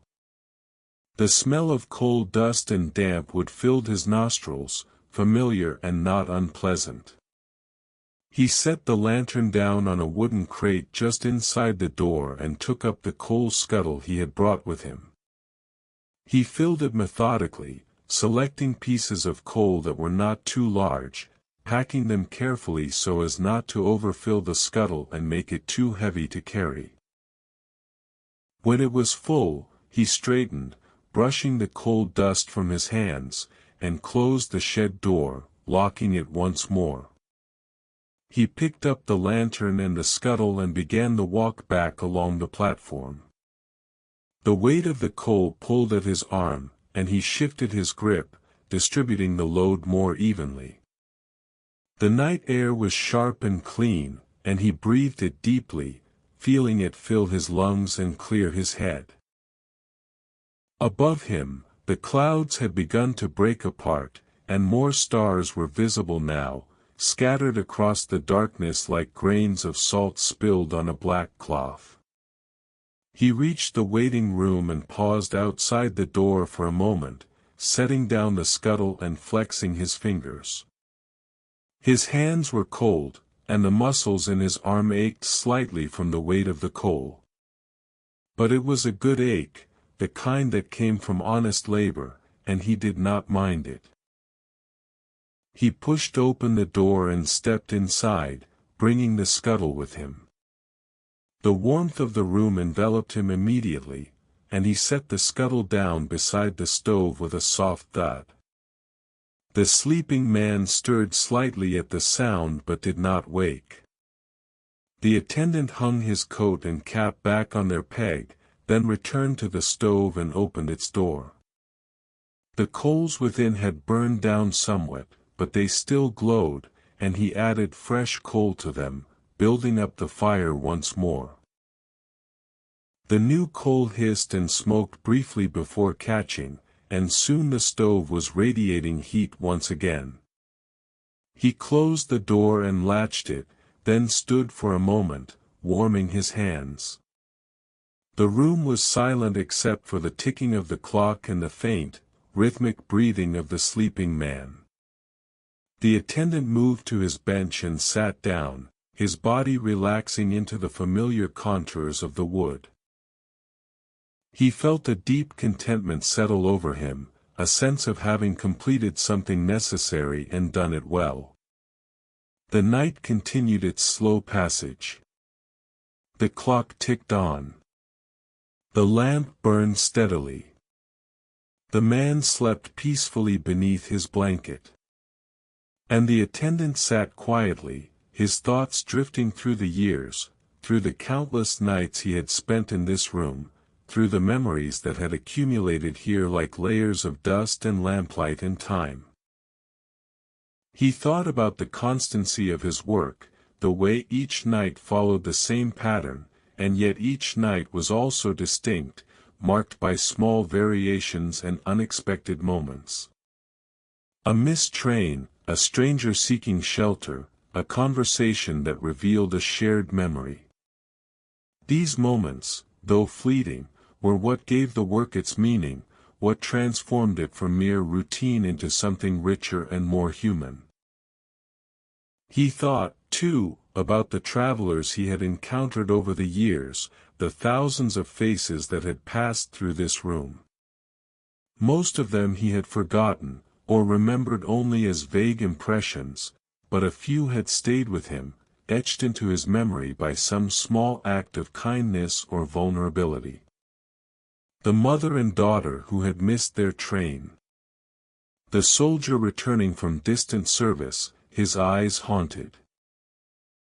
The young couple, newly married, who had sat close together on the bench, whispering and laughing softly. Each one had left something behind, a trace of themselves that lingered in the room long after they had gone. The clock struck 12:30, and the attendant glanced up at it. The night was advancing, but there was still much of it left. He would sit here, keeping watch, tending the fire, ensuring that the room remained a place of warmth and safety for anyone who might need it. It was a small task, perhaps, in the grand scheme of things, but it was his task, and he would fulfill it faithfully, as he had done for 30 years and would continue to do for as long as he was able. The lamp flickered slightly, and he rose to check it, but it was merely a draft from the gap under the door, and the flame steadied quickly. He returned to his bench and settled once more, his hands resting in his lap, his eyes half closed, his mind quiet and still. The room breathed around him, a living presence, and he was part of it, as much a fixture as the benches and the stove and the clock on the wall. Outside, the night deepened. The stars shone more brightly now, the clouds having drifted away to the east. The platform lay empty and silent, bathed in the pale glow of the gas lamps. The track stretched away into the darkness, waiting patiently for the morning's trains. And in the waiting room, time moved forward, slow and steady, measured by the ticking of the clock and the quiet breathing of the men who sheltered there. The attendant sat in the warm stillness of the room, his gaze resting on nothing in particular, his mind drifting through a landscape of half-formed thoughts and memories. The sleeping man's presence was a gentle one, unobtrusive, and it did not disturb the attendant's sense of solitude. If anything, it deepened it, for there is a particular kind of aloneness that can only be felt in the presence of another person who asks nothing of you, who simply exists quietly in the same space, absorbed in their own rest or contemplation. After a time, he rose and moved to the timetable once more, though he knew its contents by heart. His eyes traced the familiar lines, the station names that had become as familiar to him as the rooms of his own flat. Ashford Green, Millbrook, Harston, Wickham Cross, and a dozen others. These were small places, villages and hamlets where life moved at a different pace than in the city, where people knew one another by name and the railway was still something of a marvel, a connection to the wider world that had transformed their lives in ways both large and small. He had never visited most of these places, though he had spent 30 years dispatching trains to them and welcoming travelers from them. They existed in his imagination as a kind of collective portrait, assembled from fragments of overheard conversations, from the clothing and accents of the passengers, from the parcels and goods that were loaded and unloaded on the platform. He imagined whitewashed cottages with thatched roofs, narrow lanes bordered by hedgerows, church towers rising above clusters of old oaks, market squares where farmers sold their produce and blacksmiths worked at their forges. Whether these imaginings bore any resemblance to reality, he could not say, but they comforted him nonetheless. They gave the work a sense of purpose beyond the immediate tasks of sweeping floors and tending fires. Each train that departed from this station carried people back to those places, back to lives that were rooted in the land and the seasons, and he was, in his small way, a facilitator of that connection. He turned from the timetable and moved to the small rack where the lost items were kept. He examined each one again, as though they might have changed since he last looked at them, though of course they had not. The spectacles with the cracked lens still sat where he had placed them. The burgundy scarf was still neatly folded. The child's glove, gray with its red stripe, still waited for a hand that would likely never claim it. He picked up the glove and held it in his palm, feeling its lightness, its softness. It was such a small thing, almost insignificant, and yet it represented something larger, a child's warmth, a mother's care, the countless small acts of daily life that passed unnoticed and unrecorded. He wondered again about the child who had lost it, whether they were warm enough now, whether they had another pair, whether they had already forgotten about this one. After a moment, he returned the glove to the rack and moved back to the bench. The clock read 1:45. The night was deepening still, moving toward that particular hour when the darkness feels most profound, when even the city seems to pause and draw breath before continuing its restless motion. The sleeping man stirred slightly, shifting his position on the bench, and the blanket slipped from his shoulder. The attendant rose and moved quietly to adjust it, tucking it back around the man's frame with the same care he might have used with a sleeping child. The man murmured something indistinct but did not wake, and the attendant stepped back, satisfied. He returned to his own bench and sat down once more, his hands folded in his lap. The warmth from the stove enveloped him, and he felt the tension in his shoulders begin to ease. The work of the evening had been done well, he thought. The room was clean and orderly, the fire was burning steadily, and the lamp cast its soft glow over everything. A traveler in need had been given shelter and warmth.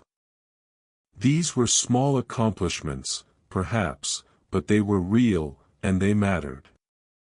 His thoughts turned to the history of the station, to the men and women who had worked here before him.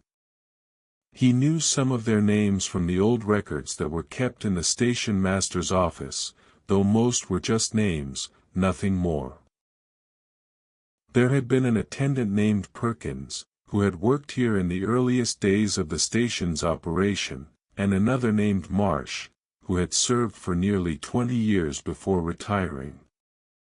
The attendant wondered what their lives had been like, whether they had felt the same sense of connection to this room, whether they had taken the same quiet pride in their work.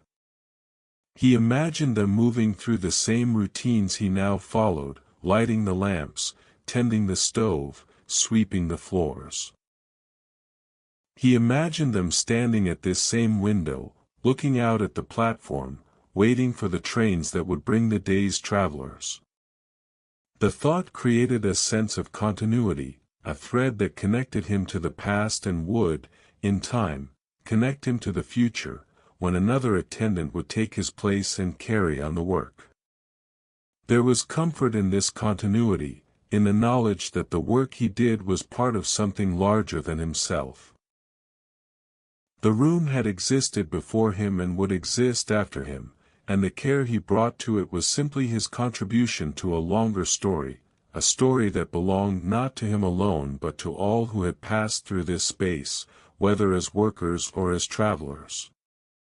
The stove's coals settled with a soft rustle, and he rose to check on them. Opening the door, he saw that the fire was still strong, the fresh coal he had added earlier now burning brightly. He added one more piece, a small one, just to ensure the fire would last through the next few hours, then closed the door and returned to his bench. The sleeping man's breathing had deepened, becoming slower and more regular, and the attendant could tell that he had fallen into a deeper sleep. The blanket rose and fell gently with each breath, and the man's face, though still lined and weathered, had softened, the tension draining away as sleep claimed him more fully. The attendant allowed his own eyes to close for a moment, though he did not sleep. He simply rested, letting his body settle into stillness, letting his mind drift without direction or purpose. The sounds of the room surrounded him, the tick of the clock, the faint crackle of the fire, the distant drip of water from somewhere outside. These sounds formed a kind of cocoon, insulating him from the larger world, creating a space where time seemed to slow and even pause. He thought about his wife, as he often did in these quiet hours. He thought about the way she had kept their small flat, always tidy, always welcoming, even when there was little money and less comfort. He thought about the way she had listened to him when he came home from his shifts, asking about his day, about the travelers he had encountered, about the small incidents that had marked the hours. She had understood, he thought, the value of the work he did, even when others might have dismissed it as menial or insignificant. He remembered one evening in particular, many years ago, when he had come home feeling discouraged. A passenger had complained about the condition of the waiting room, had called it shabby and poorly maintained, and the words had stung more than he cared to admit. His wife had listened quietly, and then she had said, "You keep that room as well as anyone could. Better, I'd wager. People who complain often don't see what's in front of them. They see only what they expect to see." Her words had helped, and he had carried them with him ever since. They had reminded him that the work was not about pleasing everyone, or about receiving recognition, but about doing what was right and necessary, regardless of whether anyone noticed or appreciated it. The clock struck 1, and the chime seemed louder in the stillness, more resonant. The attendant opened his eyes and looked around the room. Everything was as it should be. The lamp burned steadily, the stove radiated warmth, the sleeping man rested peacefully. The night continued its slow advance toward morning, and he was here, keeping watch, as he had done for so many years and would continue to do for as long as he was needed. He rose and moved to the window once more, drawn by some instinct to check the platform, though he knew there would be nothing to see. The night outside was clear now, the clouds having dissipated entirely, and the stars shone with a cold, distant brilliance. The lamps along the platform cast their steady light, and the tracks gleamed faintly, two parallel lines stretching away into the darkness. There was something beautiful about the scene, he thought, something that transcended the ordinary and mundane. It was not a grand beauty, not the kind that inspired poetry or paintings, but a quieter, more subtle beauty, the beauty of things that endure, that continue to serve their purpose even when no one is watching. He stood there for a long time, his breath fogging the glass slightly, his mind empty and calm. The world outside was vast and unknowable, filled with countless lives and stories, but here, in this small room, everything was simple and clear. There was the warmth of the stove, the glow of the lamp, the ticking of the clock, and the quiet breathing of the sleeping man. There was the work to be done, the care to be given, the night to be watched over until morning came. And that, he thought, was enough. More than enough. It was everything. He turned from the window and moved back to his bench, settling once more into the familiar contours of the wood. The room embraced him, as it always did, and he felt a deep, abiding gratitude for this place, for this work, for this life that had been given to him. It was not a life that many would have chosen, perhaps, but it was his life, and he had lived it faithfully, with care and diligence, and he would continue to do so for as long as he was able. The night moved on. The clock ticked. The lamp burned. The man slept. And the attendant kept his vigil, a solitary figure in a small room at the edge of the city, watching over the stillness and the silence, waiting for the morning that would surely come. The attendant sat in contemplative stillness, his body relaxed but his mind gently alert, attuned to the subtle rhythms of the room. The warmth from the stove had settled into a comfortable constancy, neither too hot nor too cool, and the air had taken on that particular quality of deep night, when everything seems to soften and blur at the edges, when the boundary between waking and dreaming grows thin and permeable. He found himself thinking about the objects in the room, the inanimate companions that had been with him through all these years. The benches, worn smooth by countless bodies, each bearing its own history of travelers and their burdens. The clock, with its steady, imperturbable tick, marking time without judgment or favor. The stove, faithful and uncomplaining, turning coal into warmth, alchemy of the most practical kind. The lamp, burning its quiet vigil, transforming oil into light, darkness into visibility. These objects, he thought, had a kind of dignity that came from their simplicity and their faithfulness to purpose. They were not beautiful in any conventional sense, not adorned or decorated or designed to attract attention. They simply were what they were, and they did what they were meant to do, and in that straightforward existence, there was something admirable, even noble. He rose and moved to the lamp, checking its oil level once more. The reservoir was still adequately filled, but he made a mental note that it would need refilling before the next evening. He adjusted the wick very slightly, trimming away a small carbonized edge with his thumbnail, and the flame brightened a fraction, casting sharper shadows across the room. As he worked, he became aware of a sound from outside, faint but distinct, footsteps approaching along the platform. He paused, listening more carefully. The footsteps were measured and steady, neither hurried nor hesitant, and they were accompanied by a softer sound, a rhythmic tapping that suggested a walking stick or cane. The attendant moved to the window and looked out. A figure was visible now, emerging from the darkness at the far end of the platform. It was a woman, he could see, dressed in a long dark coat, her head covered by a shawl. She walked with the aid of a stick, and her progress was slow but determined. As she drew closer, he could make out more details. She was perhaps 60 years of age, her face lined but strong, her posture upright despite the evident effort of walking.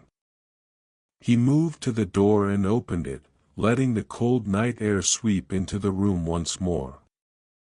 The woman looked up at the sound, and her face, which had been set in an expression of concentration, softened into something like relief.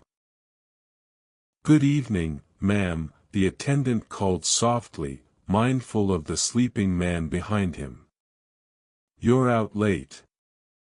The woman reached the doorway and paused, catching her breath.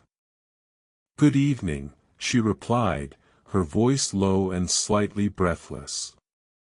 "I've missed the last train, I'm afraid.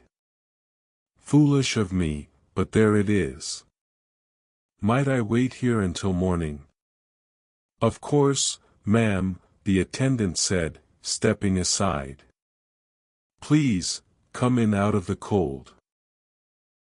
The woman entered the room, and the attendant closed the door behind her. She stood for a moment, looking around, taking in the warmth and the lamplight, and he saw her shoulders relax slightly, the tension easing from her frame.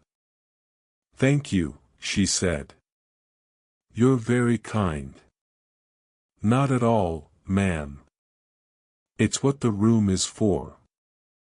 Please, sit down." He gestured toward the bench nearest the stove, the one not occupied by the sleeping man. The woman made her way to the bench and lowered herself onto it with care, setting her walking stick against the wall within easy reach. She removed her shawl, revealing hair that was mostly gray, pulled back in a simple bun, and she folded the shawl in her lap, smoothing it with hands that showed the evidence of years of work. "Might I offer you some tea, ma'am?" the attendant asked. "It's hot and strong." "That would be most welcome," the woman replied, and there was genuine gratitude in her voice. The attendant moved to the back room and prepared the tea as he had done earlier, filling the kettle and lighting the spirit stove. While the water heated, he took down another mug, this one unchipped and reasonably clean, and placed a pinch of tea leaves into it. When the water boiled, he poured it over the leaves and carried the steaming mug back to the woman. She accepted it with both hands, wrapping her fingers around the warm enamel, and lifted it to her face, inhaling the steam. "Thank you," she said again. "I didn't realize how cold I'd become until I stepped inside." "You're welcome to warm yourself by the stove as long as you need," the attendant said. "The next train won't be until morning, but you'll be comfortable here."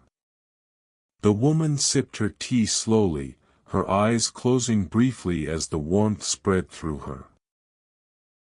The attendant returned to his own bench, giving her space and privacy, but remaining available should she need anything. The sleeping man had not stirred at the brief commotion of her arrival, and the room settled once more into its quiet rhythm. After a time, the woman spoke. "You keep a good room," she said, looking around with an appraising eye. "Clean, warm, welcoming." "That's not always the case, I'm afraid." "I do my best, ma'am," the attendant replied. "It shows," she said. "I've been in waiting rooms that were cold and dirty, with surly attendants who made you feel unwelcome. This is different. This is, well, it's like someone cares." The attendant felt a small warmth in his chest at her words, but he simply nodded. "It's good work," he said. "Honest work." The woman studied him for a moment, her gaze thoughtful. "How long have you been doing this work?" "Near 30 years now," he said. Her eyebrows rose. 30 years in the same position.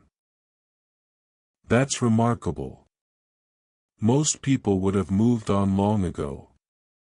"I've no complaints," he said, echoing what he had said to the elderly man earlier. "The work suits me." The woman nodded slowly. "There's wisdom in knowing what suits you," she said. "Too many people spend their lives chasing after things they don't really want, just because they think they should want them. You found something that works, and you've stayed with it. That takes a certain kind of courage." The attendant had never thought of it in those terms before, and he wasn't certain he agreed with the characterization. It had not felt like courage, staying in this position. It had simply felt like what he did. But he appreciated the sentiment behind her words, and he inclined his head in acknowledgement. "May I ask where you were bound, ma'am?" he said. "Before you missed your train?" "Millbrook," she replied.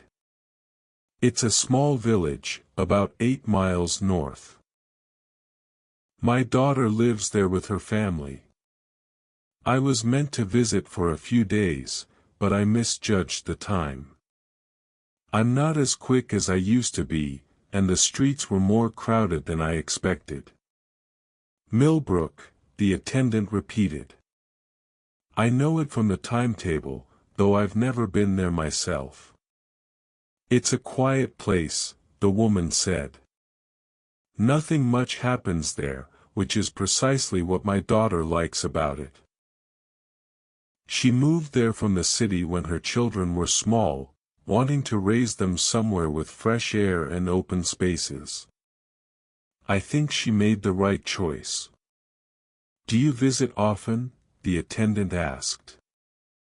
"As often as I'm able," the woman said. "Though it's getting harder as I get older. The journey isn't long, but it takes more out of me than it used to. Still, I wouldn't miss it. My grandchildren are growing up so fast, and I want to know them while I can." The attendant nodded, understanding.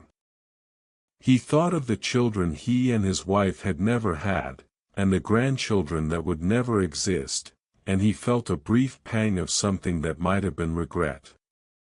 But it passed quickly, replaced by a quiet acceptance. The life he had lived was the only one available to him, and there was no use in mourning what had never been. "Your daughter is fortunate to have you," he said. The woman smiled, a gentle expression that softened the lines of her face. "I'm the fortunate one," she said. "To have a daughter who wants me to visit, who makes me feel welcome in her home. That's a gift, at my age." They fell into a comfortable silence, each absorbed in their own thoughts. The woman continued to sip her tea, and the attendant rose to check the stove once more, adding another small piece of coal to keep the fire burning steadily. The clock struck the quarter hour, and the chime seemed to hang in the air for a moment before fading. The woman set her empty mug on the bench beside her and looked at the sleeping man, noticing him for the first time. "Another traveler caught out by the night?" she asked quietly. "Yes, ma'am," the attendant said.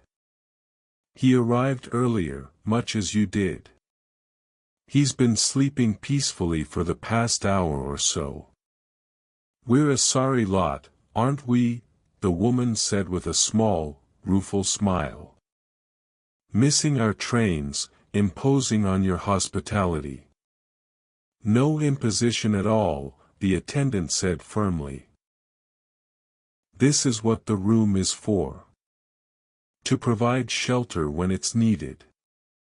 The woman studied him again, that same thoughtful expression on her face.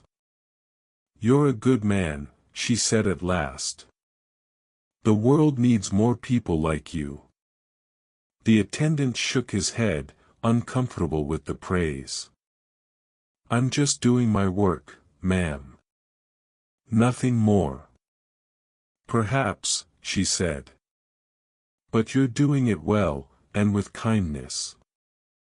That matters more than you might think. The attendant did not know how to respond to this, so he simply nodded and turned his attention back to his tasks. He moved around the room, checking the lamp, adjusting a cushion, straightening the timetable frame, small actions that required little thought but kept his hands occupied and his mind focused. The woman watched him for a time, then leaned back against the wall and closed her eyes, her hands folded in her lap. She did not sleep, or did not seem to, but she rested, her breathing slow and even, her face peaceful. The attendant moved quietly, careful not to disturb her, and the room settled once more into its deep stillness. The night continued its passage, the hours moving forward with their steady, unhurried pace. The clock ticked on, marking each second, each minute, each quarter hour. The lamp burned, its flame unwavering. The stove radiated warmth, its coals glowing steadily. And the attendant kept his watch, moving through his routines with the same careful diligence he had brought to them for 30 years, ensuring that the room remained a place of safety and comfort for all who entered. Outside, the stars wheeled slowly across the sky, their cold light untouched by the concerns of the earth below. The platform lay empty and silent, the tracks gleaming faintly in the lamplight. The city slept, or at least rested, its countless inhabitants lost in their own dreams and struggles. And in the small waiting room at the edge of the station, 3 people occupied the same space, each alone in their own way, yet bound together by the simple fact of their presence, by the shelter they shared, by the warmth that surrounded them in the depths of the night. The attendant moved to the window once more and stood there, his hands resting lightly on the sill, his gaze directed outward into the darkness. The cold from the glass seeped through to his palms, but he did not mind. There was something grounding about the sensation, something that anchored him in the present moment. The platform outside was perfectly still now, the puddles from the earlier rain reflecting the lamplight in perfect, unbroken circles. No wind stirred the air, no sound disturbed the silence.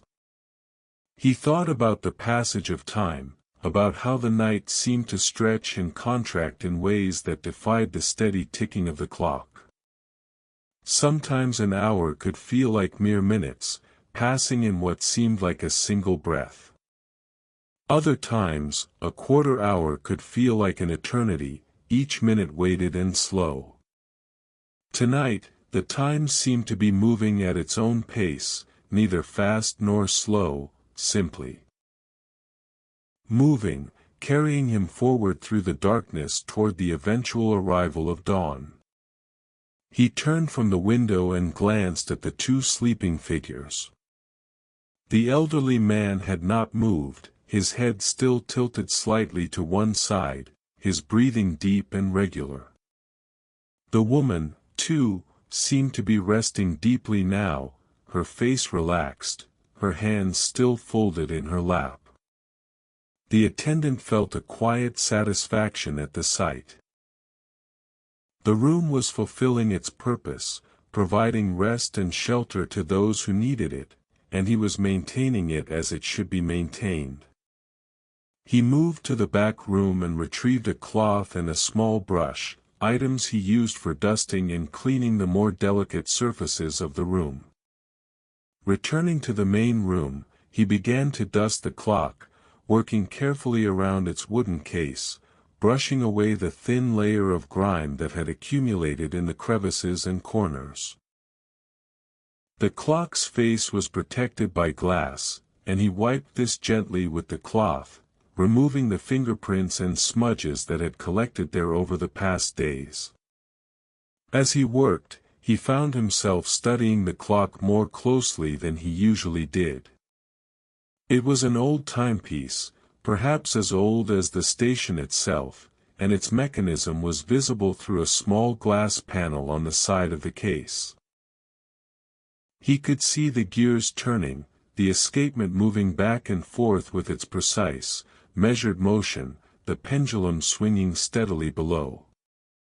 There was something mesmerizing about watching the inner workings, seeing the way each component contributed to the whole, the way the mechanism transformed the potential energy of the wound spring into the measured passage of time. The clock, he thought, was like the room itself, like the station, like the railway system as a whole. Each part had its function, its role to play, and when all the parts worked together, the result was something larger and more significant than any individual component. The clock kept time, the room provided shelter, the station facilitated travel, and the railway connected distant places and distant lives. And he, in his modest way, was one small part of this larger mechanism, keeping his section clean and functional, ensuring that it continued to serve its purpose. He finished dusting the clock and moved on to the timetable, brushing away the dust that had settled on its frame and wiping the glass that covered the printed schedule. The paper beneath the glass was yellowed and brittle, and he knew it would need to be replaced eventually, but for now it was still legible, still serving its function. He made a mental note to mention this to the station master at their next meeting, though he knew such meetings were infrequent and often inconclusive. The station master was a harried man, responsible for multiple stations along this branch of the line, and he had little time or interest in the minutiae of waiting room maintenance. Their interactions were brief and businesslike, consisting mainly of the exchange of necessary information and the occasional directive about policy changes or safety procedures. The attendant did not resent this. He understood that the station master had more pressing concerns, and he was content to be left to his work without unnecessary supervision or interference. He returned the cloth and brush to the back room and washed his hands at the sink. The water was painfully cold now, the pipes having had all night to cool, and his fingers ached as he scrubbed them clean. He dried them on the towel, rubbing vigorously to restore circulation, then flexed them several times, watching the joints move, feeling the stiffness that was becoming more pronounced with each passing year. Age was creeping up on him, he knew, making its presence felt in small ways, the ache in his knees, the stiffness in his hands, the way his eyes took longer to adjust to changes in light. He wondered sometimes how much longer he would be able to continue this work, how many more years his body would allow him to climb stairs and carry coal and stand for hours on end. But he tried not to dwell on such thoughts. They served no purpose, and they only brought a kind of melancholy that he preferred to avoid. He returned to the main room and sat down on his bench once more. The clock now read 1:30. The night was at its deepest point, the hours between midnight and dawn when the world seemed most suspended, most removed from the ordinary rhythms of daylight and activity. This was the time he liked best, if he was honest with himself. The quiet was more profound, the solitude more complete, and the sense of being outside of time, of existing in a pocket separate from the larger world, was strongest. He closed his eyes and listened to the sounds of the room. The tick of the clock, steady and unvarying. The faint crackle of the coals in the stove, occasional and unpredictable. The soft breathing of the two sleeping figures, rhythmic and peaceful.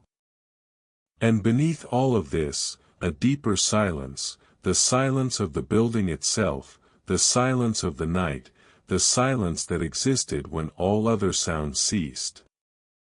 This silence was not empty, he thought. It was full, rich with presence, with the accumulated history of the place, with the countless moments that had passed here, with the lives that had intersected briefly in this space before moving on. The silence held all of this, contained it, preserved it, and when he sat quietly and listened carefully, he could almost feel it, almost touch it, this invisible weight of memory and time. A faint sound from outside drew his attention, and he opened his eyes and turned toward the window. At first he saw nothing, but then he caught a movement near the far end of the platform. A cat, thin and ragged, was making its way along the edge of the platform, its body low and cautious, its tail twitching nervously. The attendant watched as the cat approached, moving in and out of the pools of lamplight, pausing frequently to sniff the air or to glance around warily. The cat reached the waiting room and stopped outside the door, sitting down on its haunches and looking up at the window. The attendant could see its eyes now, yellow and bright, reflecting the lamplight from within. The cat meowed, a thin, plaintive sound that carried clearly through the glass, and the attendant felt a stirring of sympathy. He rose and moved to the door, opening it quietly. The cat stood and backed away slightly, unsure whether to flee or to approach. The attendant crouched down, making himself less threatening, and extended his hand slowly. "Come on, then," he said softly. "You look like you could use a warm spot." The cat hesitated, then took a tentative step forward. It sniffed his hand carefully, its whiskers twitching, then rubbed its head against his fingers, a gesture of cautious trust. The attendant stroked the cat gently, feeling the prominent bones beneath its matted fur, and he felt a pang of concern. The cat was clearly a stray, surviving as best it could in the harsh urban environment. He stood and stepped back, holding the door open. The cat watched him for a moment, then darted inside, moving quickly to the corner nearest the stove. It settled there, curling into a tight ball, and began to groom itself with quick, nervous licks. The attendant closed the door and moved to the back room. He kept a small tin of condensed milk there, saved for his own tea, and he poured a little into a saucer. He carried this back to the main room and set it on the floor near the cat. The cat stopped grooming and sniffed the saucer, then began to lap at the milk with evident hunger, its rough tongue making soft, rhythmic sounds. The attendant watched for a moment, then returned to his bench. The woman had opened her eyes at the sound of the door opening and was now watching the cat with a gentle smile. "A friend of yours?" she asked quietly. "Not particularly," the attendant replied. "Just another soul looking for a warm place on a cold night."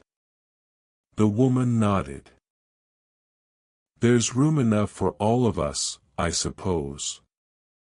"There is," the attendant agreed. The cat finished the milk and sat up, licking its whiskers clean. It looked around the room with bright, alert eyes, then settled back down in its corner, tucking its paws beneath its body and closing its eyes. Within moments, it seemed to be asleep, its breathing soft and even. The woman shifted her position on the bench, adjusting her shawl around her shoulders. "It's strange," she said, almost to herself. "How a place can feel so safe when you don't know it at all. I've never been in this room before tonight, and yet I feel at ease here. Protected, almost." The attendant considered her words. "I think a room takes on the character of the care given to it," he said slowly. If it's kept clean and warm, if it's tended to with attention, people sense that. They feel welcomed, even if no words are spoken. Yes, the woman said. I think you're right. And I think this room has been very well cared for a very long time. The attendant felt that same small warmth in his chest, that same quiet satisfaction. He did not reply, but simply nodded, acknowledging her words without claiming credit for them. The clock struck 2, its chimes soft and clear in the stillness. The night was advancing steadily now, moving toward that point when darkness would begin, almost imperceptibly, to give way to the first faint suggestions of dawn. But that was still hours away, and for now the night held, deep and still and encompassing.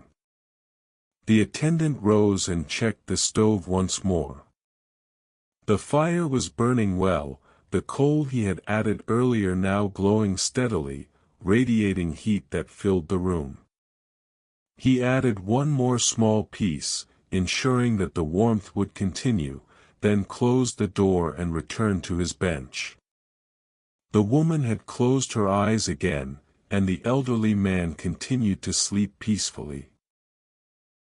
The cat remained curled in its corner, a small dark shape barely visible in the shadows beyond the reach of the lamplight. The attendant sat quietly, his hands resting in his lap, his mind calm and clear. He thought about the journey that had brought him to this place, to this work, to this moment. It had not been a dramatic journey, not marked by great events or significant turning points. It had been, instead, a gradual unfolding, a series of small choices and quiet acceptances that had accumulated over the years until they had formed the shape of his life. He had not set out to be a waiting room attendant. As a young man, he had imagined other possibilities, other futures. But life had presented him with this opportunity, and he had taken it, and over time it had become not just what he did, but who he was. The work had shaped him, had given him a purpose and a structure, and he had, in turn, shaped the work, bringing to it his own particular qualities of care and diligence. There was no tragedy in this, he thought. No sense of a life wasted or potential unfulfilled. There was simply acceptance. An understanding that this was his path, his contribution, and that it had value, even if that value was not always visible or acknowledged. The lamp flickered slightly, and he glanced at it, but it steadied quickly. The flame burned on, unwavering, and the room remained bathed in its soft, warm glow.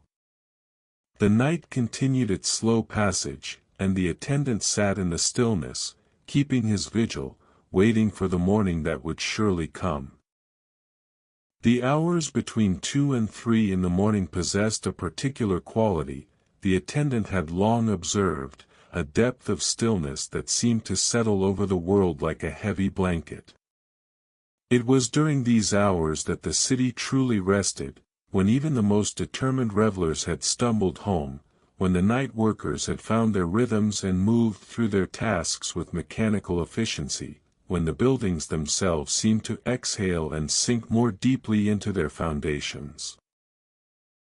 In the waiting room, this stillness was palpable. The 3 human occupants remained in their various states of rest, and the cat in the corner had not stirred since finishing its milk. The attendant sat on his bench, his posture relaxed but not slumped, his eyes half closed but alert, his mind drifting through a landscape of thoughts and memories that required no particular attention or response. He found himself thinking about the railway itself, about the vast network of iron and wood and stone that connected so many places and so many lives. As a young man, he had been fascinated by the railways, by their power and their promise, by the way they had transformed the country in the space of a few decades. He had read about the great engineers, men like Brunel and Stevenson, who had carved tunnels through mountains and thrown bridges across rivers, who had bent the landscape to their will and created pathways where none had existed before. But over the years, his fascination had shifted from the grand achievements to the smaller, more mundane aspects of the system. He had come to appreciate not the great viaducts or the impressive terminals, but the countless small stations like this one, the local lines that connected villages to market towns, the branch routes that served no strategic purpose but simply allowed people to move more easily through their daily lives. These were the railways that most people depended on, the ones that brought the farmer to market, the clerk to his office, the grandmother to her daughter's home. These were the railways that required no grand vision or heroic engineering, but simply steady maintenance and reliable service. And it was in the service of these railways that he had spent his working life, not in the spotlight of achievement, but in the quiet background of daily necessity. He rose from his bench and moved once more to the window, drawn by some instinct to check the world outside. The platform remained empty, the tracks silent, the lamps burning with their steady glow. But something had changed in the sky. The stars, which had been so bright earlier, had begun to fade slightly, and when he looked toward the east, he thought he could detect the faintest lightening of the darkness, as though the night were slowly, almost imperceptibly, beginning to release its hold. It was too early yet for true dawn, but this was the first suggestion of it, the moment when the absolute darkness began its gradual transformation into the gray half-light that would precede the sunrise. The attendant had witnessed this transition countless times, and he never tired of it. There was something profoundly moving about the way day emerged from night, not suddenly or dramatically, but with a slow, patient insistence that could not be hurried or denied. He turned from the window and moved to the timetable, checking the time of the first train. It was scheduled to arrive at 15 minutes past 5, which meant there were still more than 3 hours before the station would return to active service. 3 hours in which to maintain this vigil, to tend the fire, to ensure that the room remained a place of warmth and safety. He returned to the bench and sat down, his gaze moving across the room, taking in the familiar details. The worn patches on the benches where countless bodies had rested.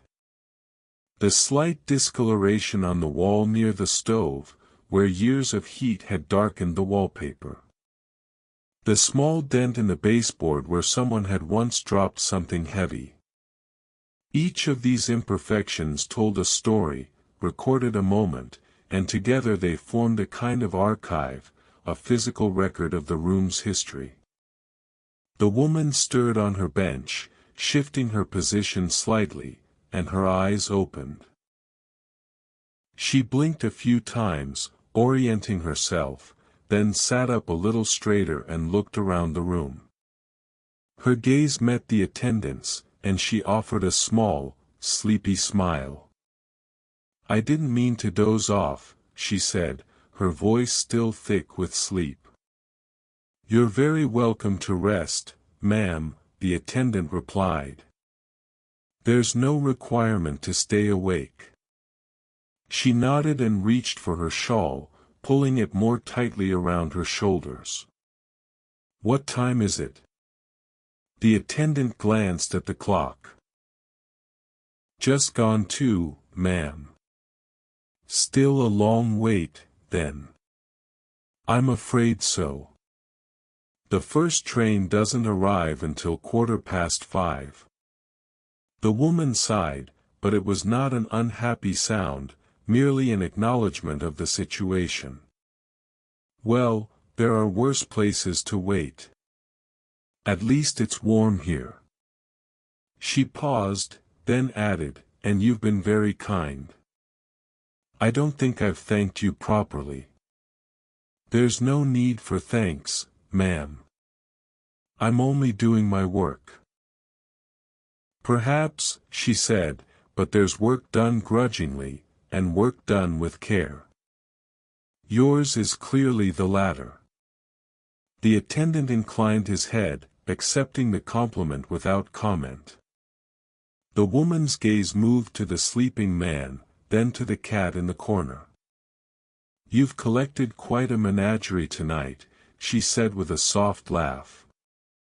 It happens sometimes, the attendant said. Particularly in winter. People and animals both seek warmth when the nights are cold. And you provide it for all of them. The room provides it, he corrected gently. I simply maintain the room. The woman studied him for a moment, her expression thoughtful. You're a modest man, she said. That's a rare quality these days. Everyone wants credit, wants recognition, wants to be noticed and praised. But you seem content to do your work without any of that.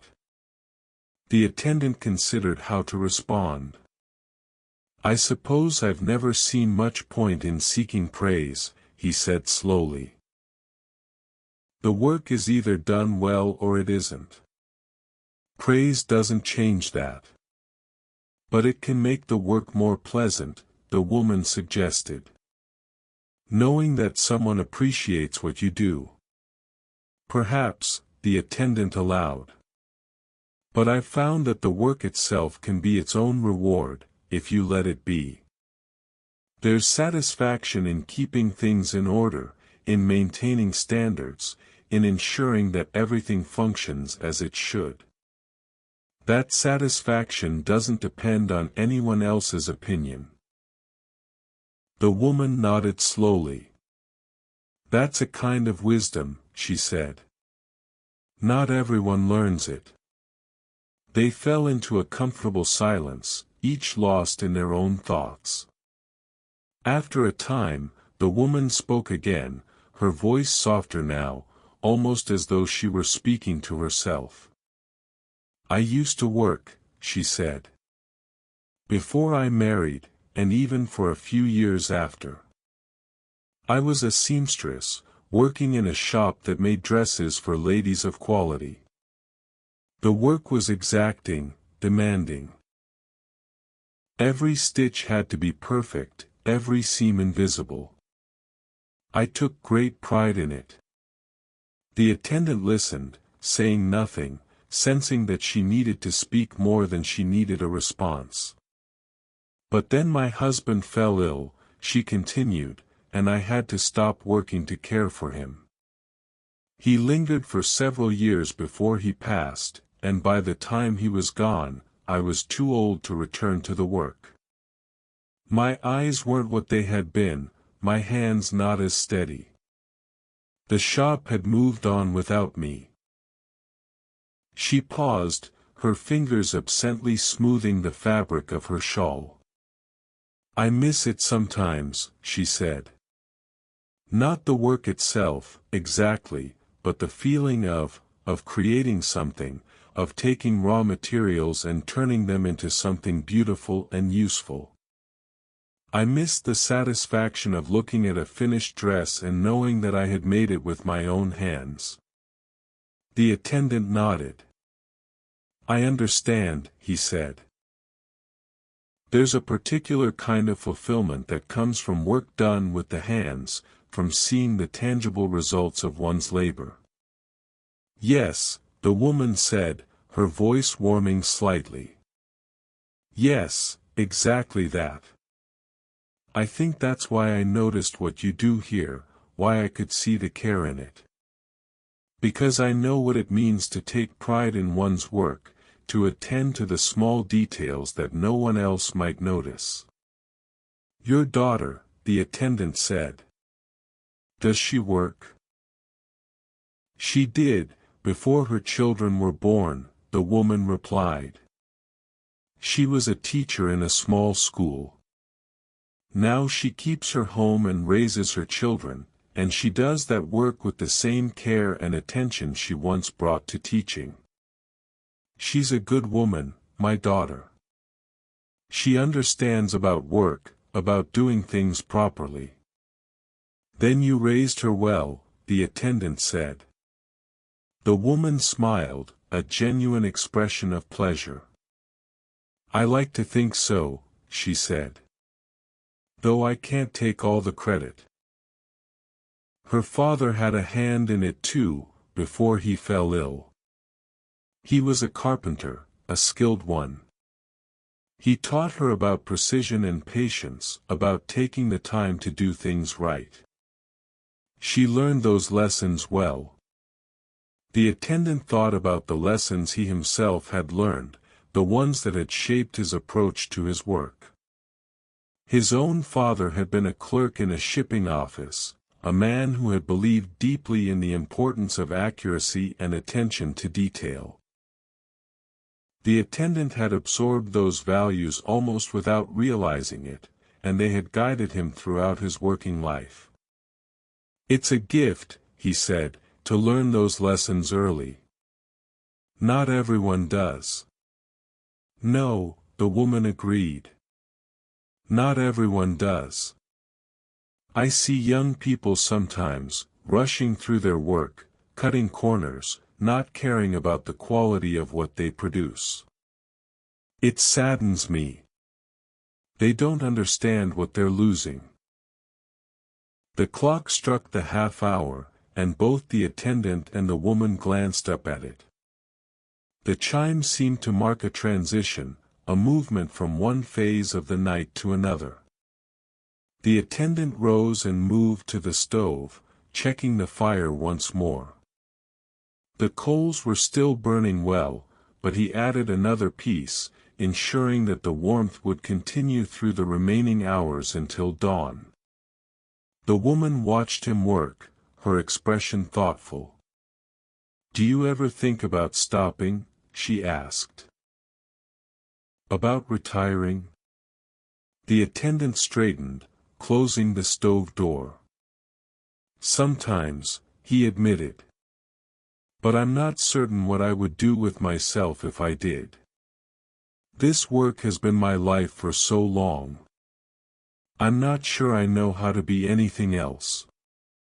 That's the danger of staying in one place too long, the woman said, though her tone was not critical. We become so identified with our work that we lose sight of who we are apart from it. Perhaps, the attendant said. Though I'm not certain that's entirely a bad thing. The work has given me purpose, structure. Without it, I might have drifted, never finding anything that suited me as well as this does. The woman nodded. I suppose there's truth in that, she said. And at least you found something that suited you. Many people never do. The attendant returned to his bench, and the conversation lapsed into silence once more. The room settled back into its deep stillness, the only sounds the ticking of the clock and the soft breathing of the sleepers. The cat in the corner stirred briefly, stretching its legs, then curled back into its tight ball and resumed its rest. The attendant closed his eyes, not to sleep but to rest them, and he allowed his mind to drift once more. He thought about the conversation he had just had, about work and purpose and identity. The woman's words had touched something in him, had raised questions he did not often allow himself to consider. What would he do when he could no longer perform this work? Who would he be when he was no longer the attendant of this waiting room? These were uncomfortable questions, ones that had no easy answers, and he did not dwell on them long. Instead, he focused on the present moment, on the warmth of the room, on the quiet presence of the people and the cat who shared this space with him. This was enough, he told himself. This moment, this night, this work.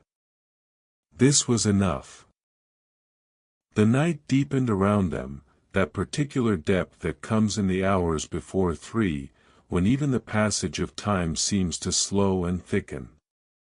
The attendant opened his eyes and gazed at the lamp flame, watching the way it burned with such steady constancy, neither flickering nor wavering, simply maintaining its patient transformation of oil into light. There was something almost meditative about observing the flame, the way it existed in perfect balance between fuel and consumption, between darkness and illumination. He rose from his bench and moved quietly about the room, checking on small details that did not strictly require checking but which gave his hands something to do and his mind a gentle focus. He adjusted a cushion that had slipped slightly on one of the benches. He straightened a corner of the carpet that had folded over on itself. He wiped a smudge from the window glass that he had not noticed earlier. These were not necessary tasks, but they were satisfying ones, small acts of care that maintained the room's sense of order and welcome. The elderly man shifted in his sleep, his head turning slightly, and the blanket slipped from his shoulder once more. The attendant moved to him and gently repositioned it, tucking it around the man's frame with the careful attention one might give to a sleeping child. The man's face in repose looked younger somehow, the lines of worry and age softened by sleep, and the attendant felt a surge of protective warmth toward this stranger who had sought refuge in his room. He moved next to where the cat slept, crouching down to observe it more closely. The cat's fur, though matted and dirty, was a tortoise-shell pattern, patches of orange and black and white creating a mottled coat. One ear bore a small notch, evidence of some past altercation, and the attendant could see the individual ribs beneath the thin covering of fur. The cat had clearly been living rough for some time, surviving on scraps and whatever small prey it could catch. As he watched, the cat's eyes opened, two amber slits regarding him with a mixture of wariness and curiosity. The attendant extended his hand slowly, allowing the cat to sniff his fingers, and after a moment, the cat rubbed its head against his hand, accepting the gentle stroke he offered. The cat's purr was barely audible, a soft rumble deep in its chest, and the attendant felt absurdly pleased by this small gesture of trust. He straightened and returned to the back room, where he found a small piece of bread, somewhat stale but still edible. He broke it into smaller pieces and brought them back to the cat, setting them on the floor near where it lay. The cat sniffed the bread cautiously, then began to eat, taking small, delicate bites, its whiskers twitching with each movement of its jaw. The attendant watched for a moment, then returned to his bench. The woman was awake again, her eyes open though she had not moved from her position. She had been watching him tend to the cat, and there was warmth in her expression. "You have a gentle way about you," she said quietly. "That cat knows it can trust you." "It's just hungry," the attendant replied, though he was pleased by her observation. "Any kindness will do when you're hungry enough." "I'm not so certain," the woman said. "Animals have instincts about people. That cat could have stayed outside, could have found shelter elsewhere. But it came here, to your door. I think it sensed something." The attendant did not know how to respond to this, so he simply nodded and turned his attention to other matters. He checked the clock, noting that it was now approaching 3 in the morning. The long night was past its midpoint, moving steadily toward that eventual transformation when darkness would give way to light, when the station would return to life, when his vigil would come to its natural conclusion. But that was still hours away, and for now the night held. He settled back on his bench and allowed himself to simply sit, his mind quiet, his body relaxed. The room around him felt almost alive, as though it were breathing in rhythm with its occupants, as though it had its own consciousness, its own awareness of the care he brought to it and the shelter it provided in return. He thought about the conversation with the woman earlier, about work and identity and purpose.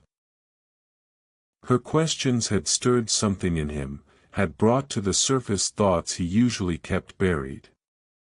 What would he do when this work ended, as inevitably it must? He was not a young man anymore, and the years were taking their toll. There would come a day when he could no longer climb the stairs, could no longer carry the coal, could no longer stand through the long hours of the night.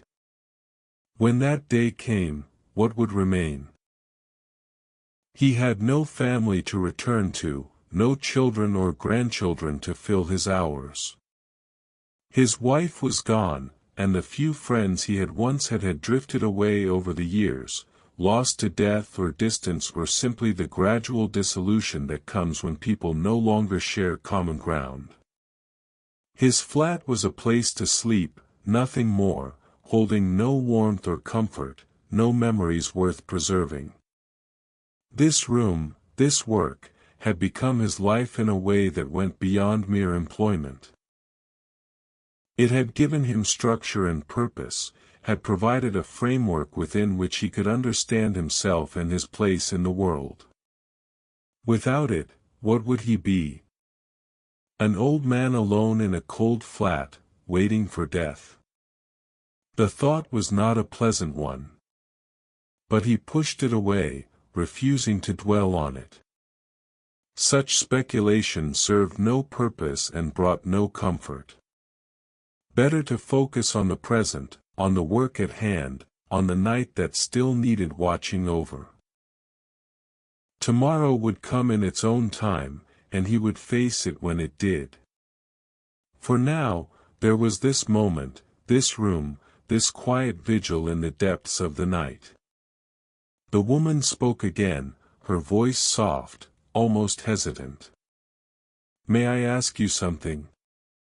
The attendant turned to her. "Of course, ma'am." "Do you ever feel lonely?" she asked. "Working here through the night, year after year, with only strangers passing through?" The attendant considered the question carefully. It was one he had asked himself many times, though he had never articulated an answer that satisfied him completely. "Sometimes," he said at last. "Though perhaps not in the way you might think. I don't mind being alone, not really. I'm comfortable with my own company. But there are moments when I wish, when I wonder what it might have been like to have a different kind of life. A fuller life, perhaps, with more connections, more relationships." "But you had a wife," the woman said gently. "You mentioned her earlier." "I did," the attendant agreed. "And those were good years, the years we had together. But they ended too soon, and since then, well, since then it's just been me and this room. And that's been enough, most of the time. It has to be enough." The woman nodded, her expression understanding. "I know something of that," she said. "After my husband died, I had my daughter and her family, which helped. But there's still a loneliness that comes from losing someone you shared your life with. A kind of emptiness that nothing else quite fills." "Yes," the attendant said simply. "That's exactly it." They sat in companionable silence for a time, each absorbed in their own memories and thoughts. The clock ticked on, marking the steady passage of time. The cat finished eating the bread and began to groom itself, licking its paws and washing its face with methodical care.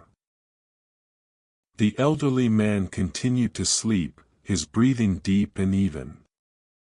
The attendant rose and moved to the window once more, drawn by that same instinct that had pulled him there throughout the night.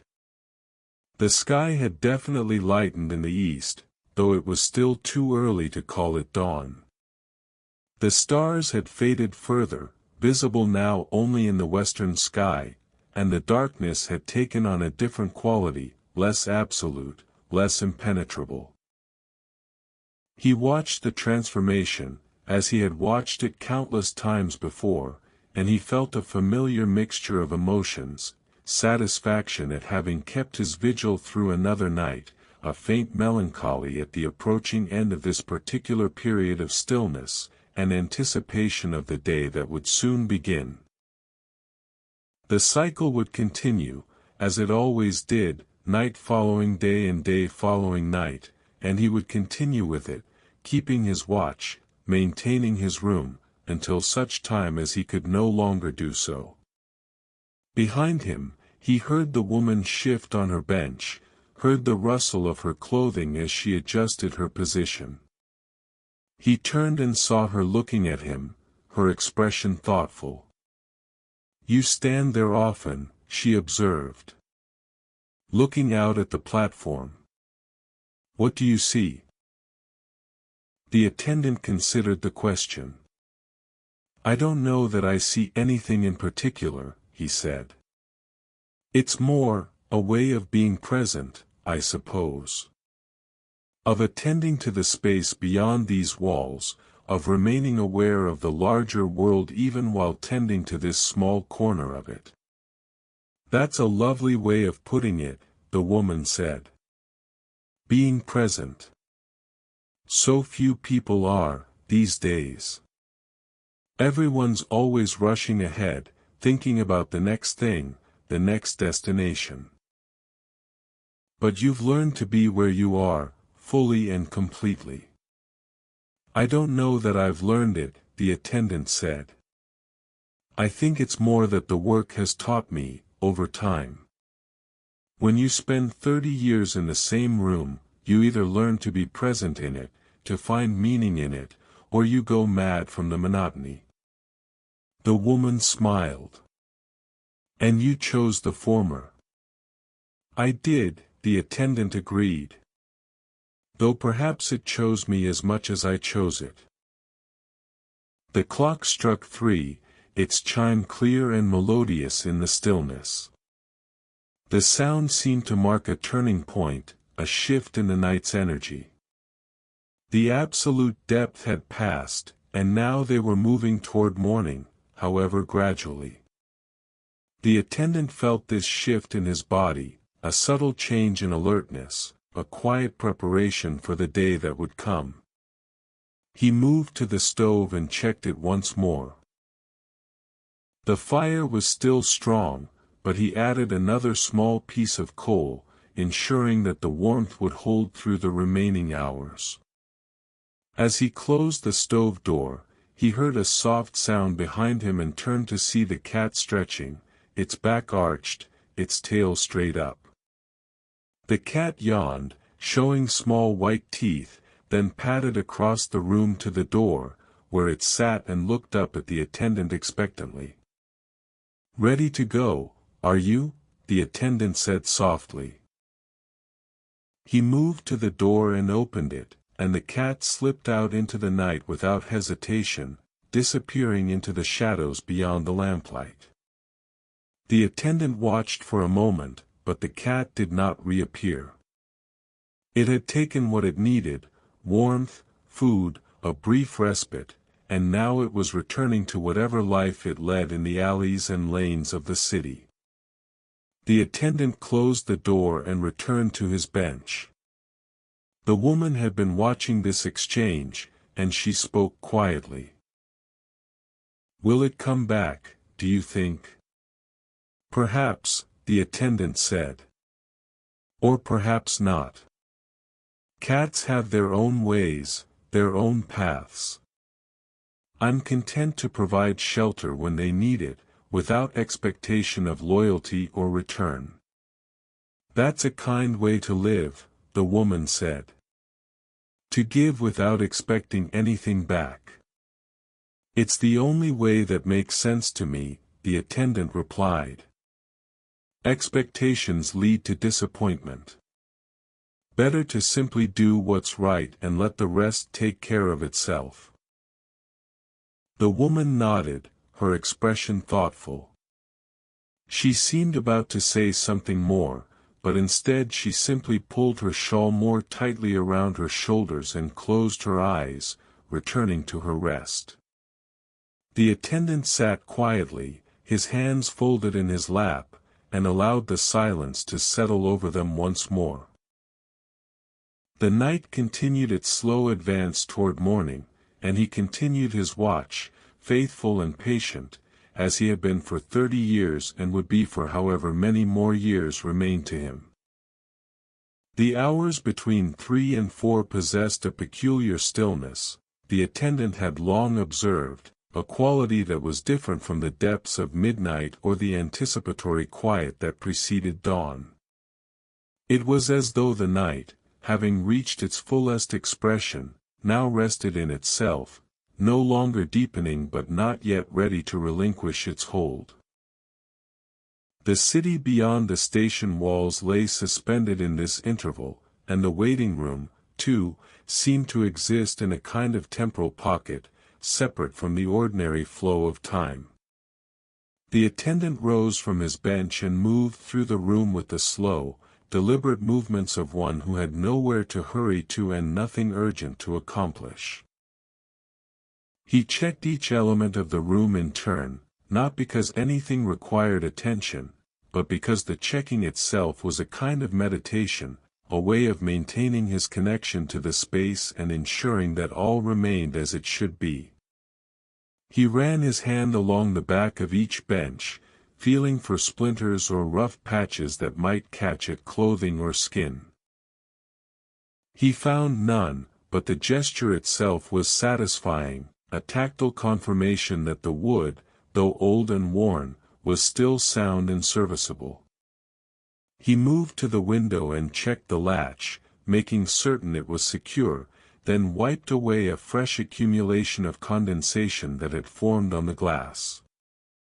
The platform outside was unchanged, still empty, still silent, the lamps burning with their steady glow. But the sky had continued its gradual lightening, and the darkness now had a grayish quality to it, no longer the absolute black of deep night but something softer, more translucent. The stars had vanished entirely now, hidden behind the veil of approaching dawn, and the clouds that had broken apart earlier in the night had reformed, creating a uniform cover that stretched from horizon to horizon. The attendant turned from the window and moved to the timetable, though he knew its contents by heart. His eyes traced the familiar columns, the station names and departure times that had become as familiar to him as the layout of the room itself. He found comfort in this familiarity, in the way the information never changed, in the steady predictability of the railway's rhythms. The first train would arrive at 15 minutes past 5, carrying milk and newspapers and the first workers of the day. Then would come a gap of nearly an hour before the next service, a passenger train bound for the northern villages. After that, the trains would arrive with increasing frequency throughout the morning, bringing the city to life, carrying its inhabitants to their various destinations and purposes. But all of that was still hours away, and for now the station remained suspended in its nocturnal state, quiet and still and waiting. The attendant moved away from the timetable and returned to his bench, sitting down with the slow, careful movements of one whose joints had begun to stiffen from the long night's vigil. The elderly man stirred on his bench, his breathing changing rhythm, and the attendant watched as the man's eyes slowly opened. For a moment, the man seemed disoriented, looking around the room with confusion, and then recognition dawned in his expression. He sat up slowly, the blanket falling from his shoulders, and he rubbed his face with both hands, groaning softly. "Good morning, sir," the attendant said quietly. "You've had a good rest, I hope." The man blinked, focusing on the attendant, and a sheepish smile crossed his weathered features. "I have, thank you. I didn't mean to sleep so long. What time is it?" The attendant glanced at the clock. "Just gone 3, sir." 3 in the morning. The man's eyebrows rose. "I've slept for hours, then." "You needed the rest," the attendant said. "You were tired when you arrived."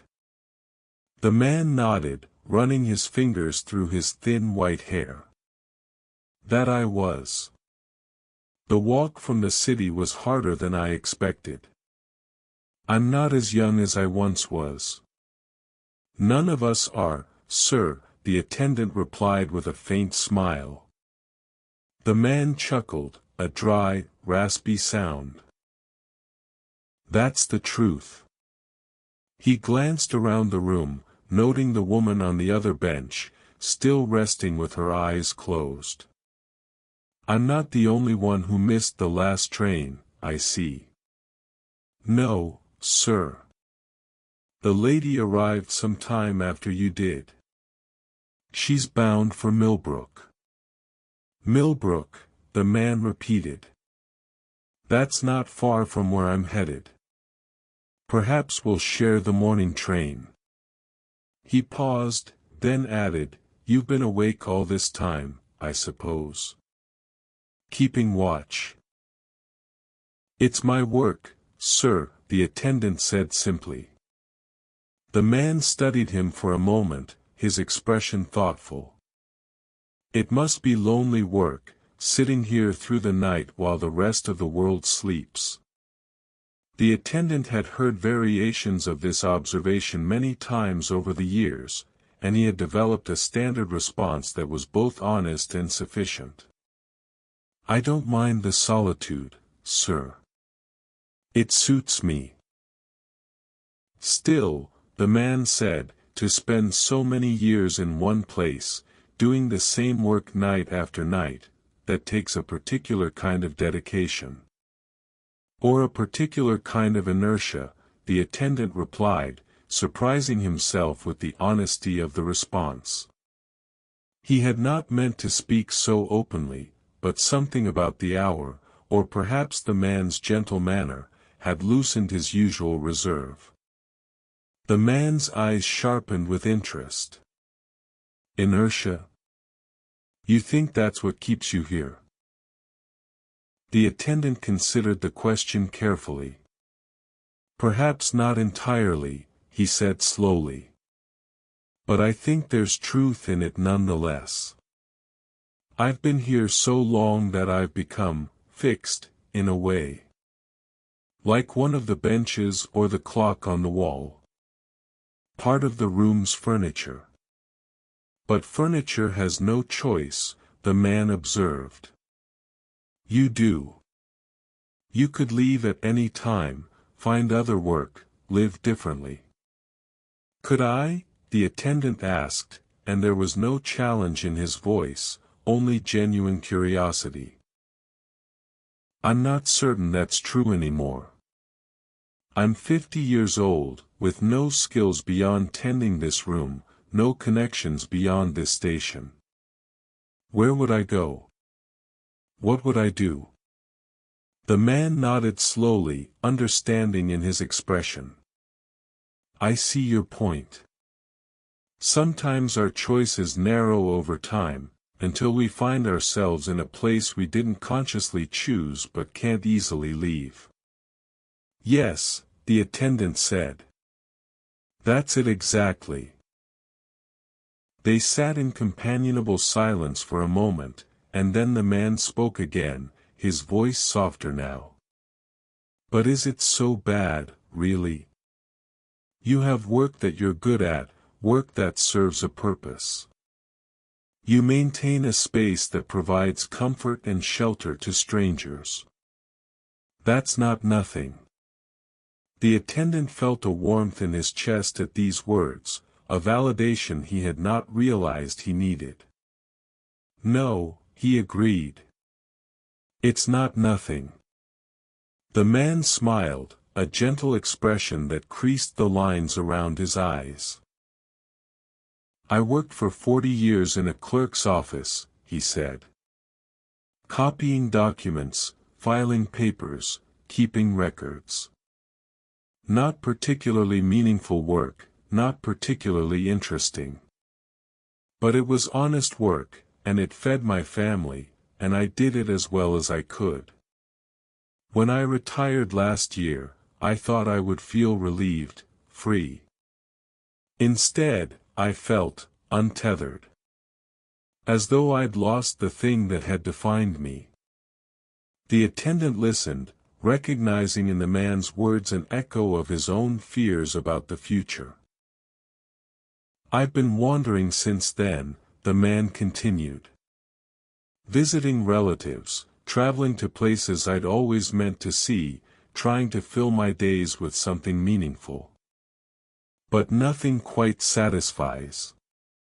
I find myself missing the routine, the sense of purpose, even if that purpose was as simple as ensuring that every document was filed correctly.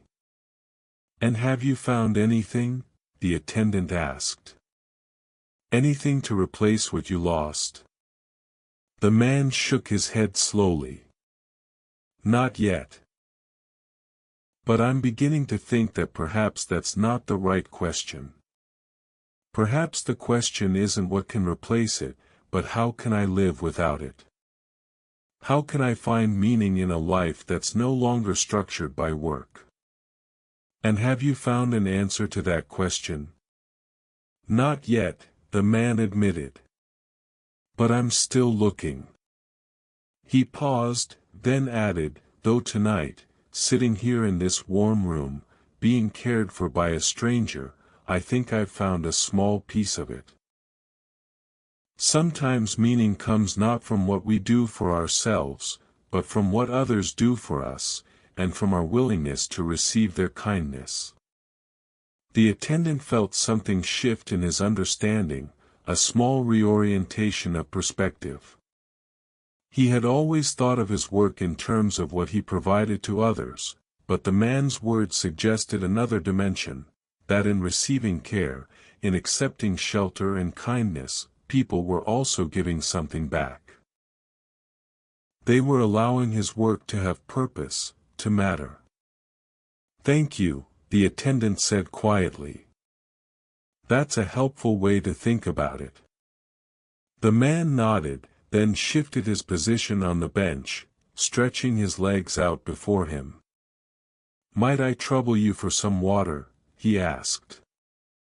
My throat is quite dry. Of course, sir. The attendant rose and moved to the back room, where he kept a jug of water and several tin cups. He filled one of the cups and brought it back to the man, who accepted it gratefully and drank deeply. Thank you, the man said, setting the empty cup on the bench beside him. That's much better. The woman on the other bench stirred at the sound of their voices and opened her eyes. She sat up slowly, blinking in the lamplight, and the attendant moved to her. Good morning, ma'am, he said. Can I get you anything? Water, perhaps, or more tea. Tea would be lovely, the woman replied, her voice still thick with sleep. If it's not too much trouble. No trouble at all, the attendant assured her. He returned to the back room and prepared the tea, going through the familiar motions with practiced efficiency. When it was ready, he brought it to the woman, who accepted it with a grateful smile. The three of them sat in the lamplight, the woman and the elderly man on their respective benches, the attendant standing near the stove. The room felt different now with all three of them awake and present, less like a shelter for the sleeping and more like a gathering place for the wakeful. There was a sense of companionship, quiet but real, that had not been present earlier in the night. "It's strange," the woman said after a moment, "how three strangers can share a space like this and feel, not like strangers anymore." The elderly man nodded. "I was thinking something similar. There's an intimacy that comes from sharing the small hours of the night, from being awake together when the rest of the world sleeps." "Yes," the attendant agreed. "I've noticed that over the years. People who meet here, at night, tend to speak more openly, more honestly, than they might in daylight. As though the darkness removes some of the usual barriers. Or perhaps it's simply that we're all vulnerable at this hour," the woman suggested. "Tired, cold, far from home. In that vulnerability, we recognize each other's humanity more clearly." The elderly man raised his tin cup in a small gesture of agreement. "To vulnerability, then. And to those who provide shelter in the midst of it." The woman lifted her mug of tea in response, and the attendant, feeling somewhat self-conscious, inclined his head in acknowledgement. They sat for a moment in this shared understanding, three people connected by circumstance and the strange alchemy of the late-night hours. The clock struck the half-hour, and the chimes seemed to break the spell gently.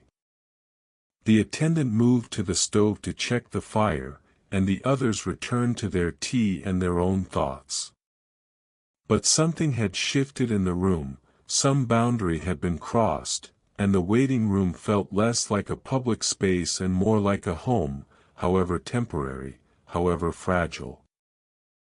The attendant added coal to the stove with particular care, selecting pieces that would burn steadily through the remaining hours before dawn.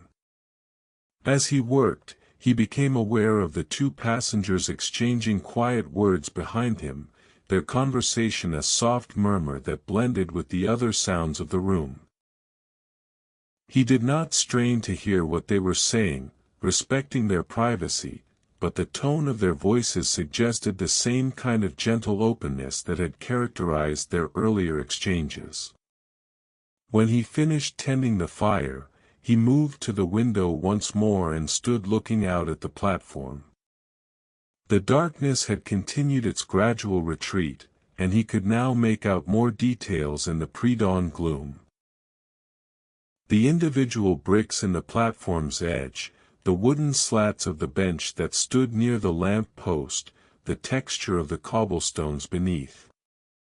The transformation was so gradual as to be almost imperceptible from moment to moment, but over the course of minutes, the change accumulated, and what had been invisible slowly emerged into visibility. He thought about the night that was ending, about the hours he had spent in this room, keeping his vigil. It had been a night much like countless others he had experienced, yet also distinct in its particular details. The elderly man who had shared his thoughts about retirement and meaning, the woman who had recognized the care he brought to his work, the stray cat who had sought brief shelter from the cold. Each of these encounters had added something to the night, had made it memorable in a way that transcended the ordinary routine. And yet, he knew, by tomorrow night he would have largely forgotten these specific details. They would blur and merge with the memories of other nights, other travelers, until only the general impression remained: another shift worked, another vigil kept, another night passed safely through. This was the nature of his work, this constant flow of moments that were significant in themselves but which could not all be held in memory, which had to be allowed to pass and fade so that new moments could take their place. There was something melancholy in this realization, but also something liberating. He did not need to hold on to every moment, did not need to preserve every encounter. It was enough to be present for them when they occurred, to give them his full attention and care, and then to release them when they had passed. The work was not about accumulation but about continual renewal, a constant returning to the present moment and the task at hand. He turned from the window and saw that the woman and the elderly man had fallen into conversation, their voices low but animated. The woman was speaking, gesturing with her hands, and the man was listening with evident interest, nodding occasionally. The attendant felt a quiet satisfaction at the sight. This, too, was part of what the room provided, not just physical shelter, but the possibility of human connection, however brief, however circumstantial. He moved to the small shelf near the door and took down his notebook, opening it to a fresh page. With the stub of pencil, he made a brief entry, 3:30 a.m. 2 passengers waiting for morning train. Room warm, fire steady, all in order. The words were spare and factual, recording nothing of the conversations or the connections that had formed, nothing of the cat or the quiet exchanges of the night. But this was appropriate, he thought. The official record was meant to track the practical details, not the emotional or spiritual ones. Those existed in a different register, one that could not be captured in a ledger. He closed the notebook and returned it to the shelf, then moved to the back room to prepare more tea. The spirit stove had burned low, and he refilled its reservoir with methylated spirits, then relit it.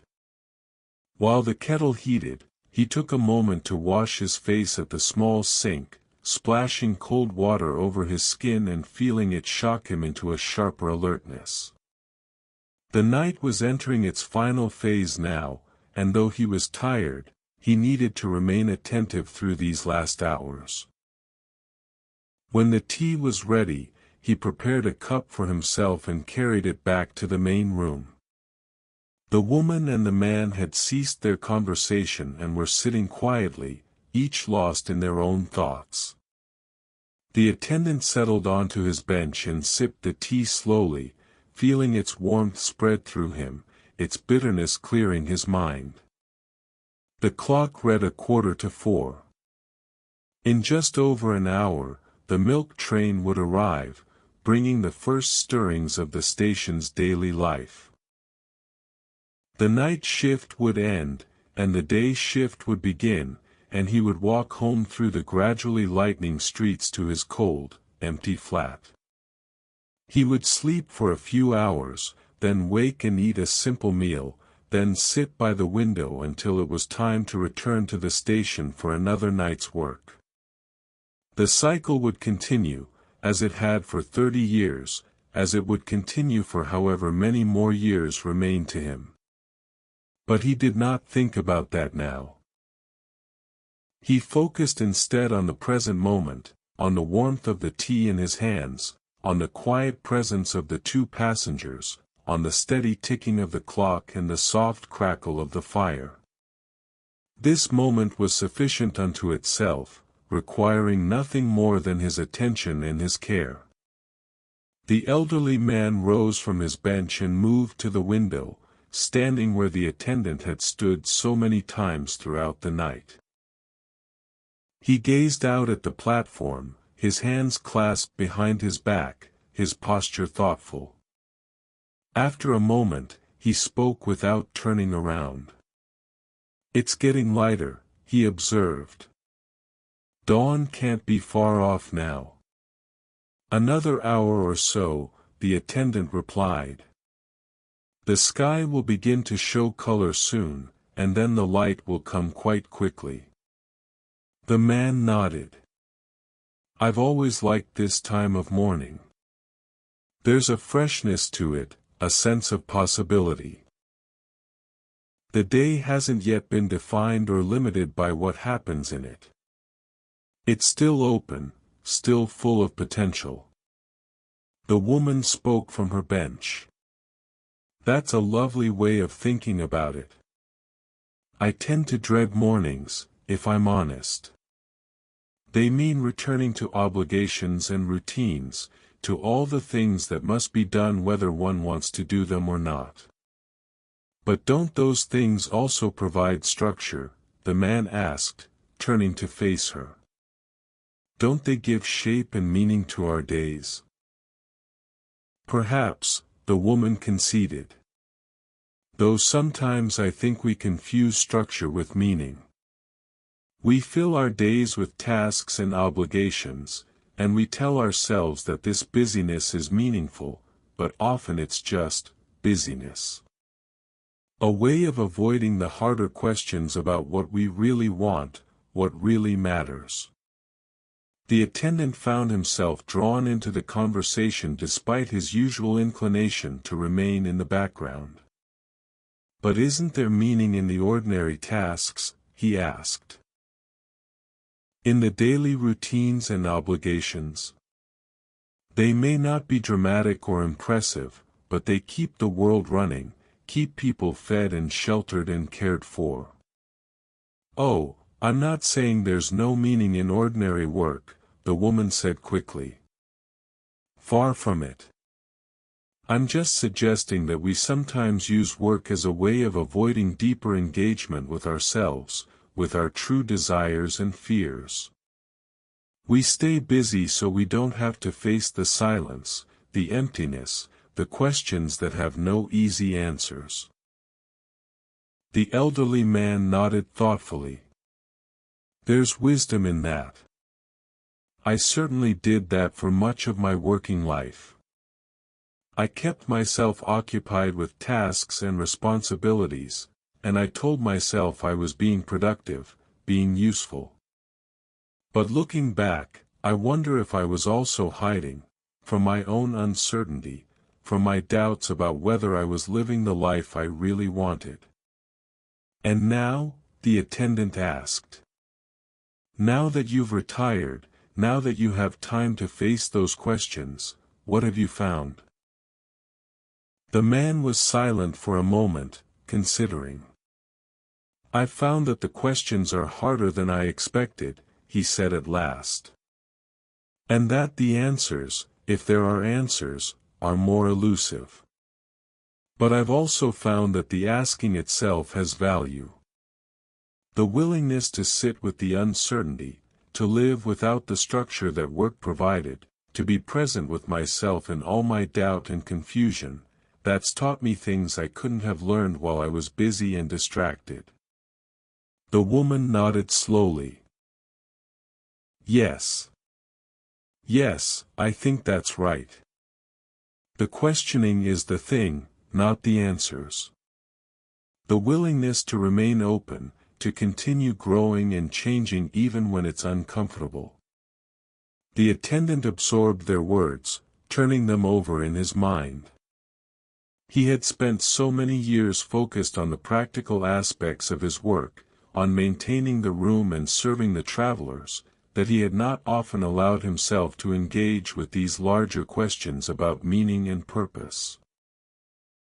But now, in this strange suspended hour before dawn, with these thoughtful strangers for company, he found himself genuinely grappling with the ideas they were raising. I think, he said slowly, that perhaps both things are true. That there's meaning in the ordinary work, in the daily tending to tasks and responsibilities. But also that we need to remain open to questions, to growth, to the possibility that we might be more than just our routines and obligations. A balanced view, the man said with approval. And probably closer to the truth than either extreme. The clock struck 4, its chime marking another quarter hour past, another step closer to morning. The sound seemed to bring their philosophical discussion to a natural close, and the three of them fell into a comfortable silence, each reflecting on what had been said. The attendant rose and moved to the stove, checking the fire once more. It was burning well, and would continue to do so through the final hour before the first train arrived.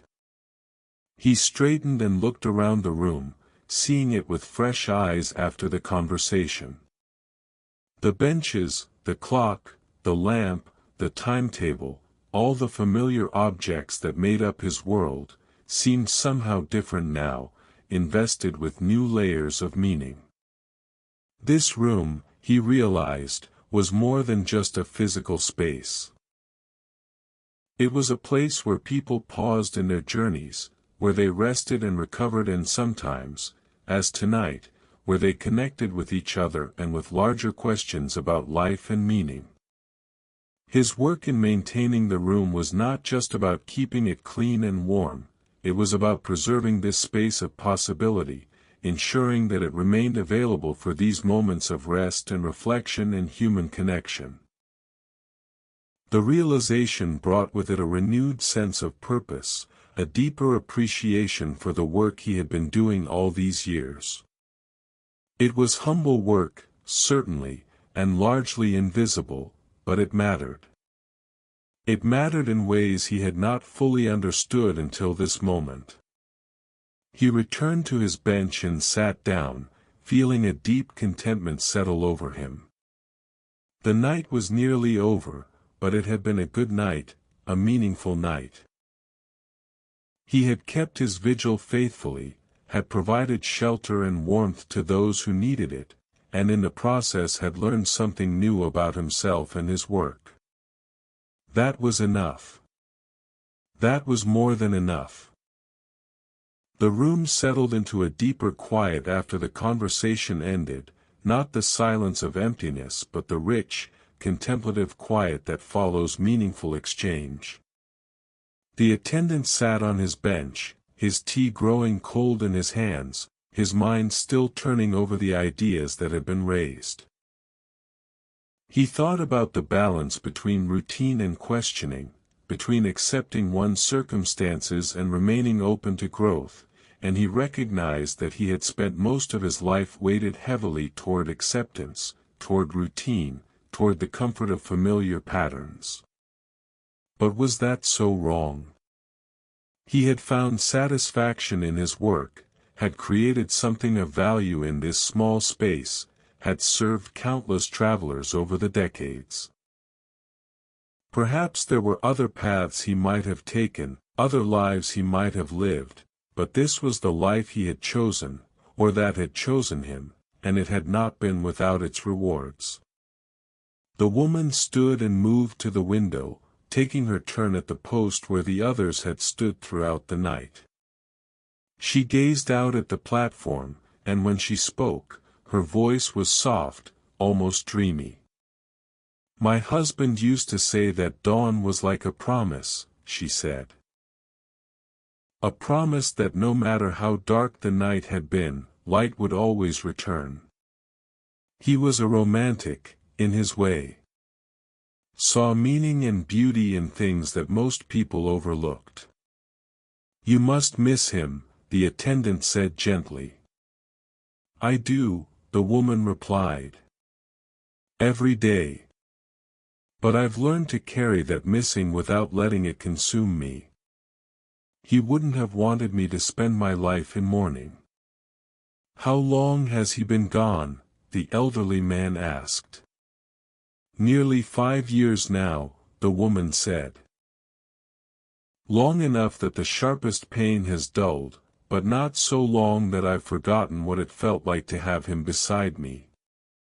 The attendant thought of his own wife, of the 7 years that had passed since her death. The woman's words resonated deeply with him, capturing something of his own experience.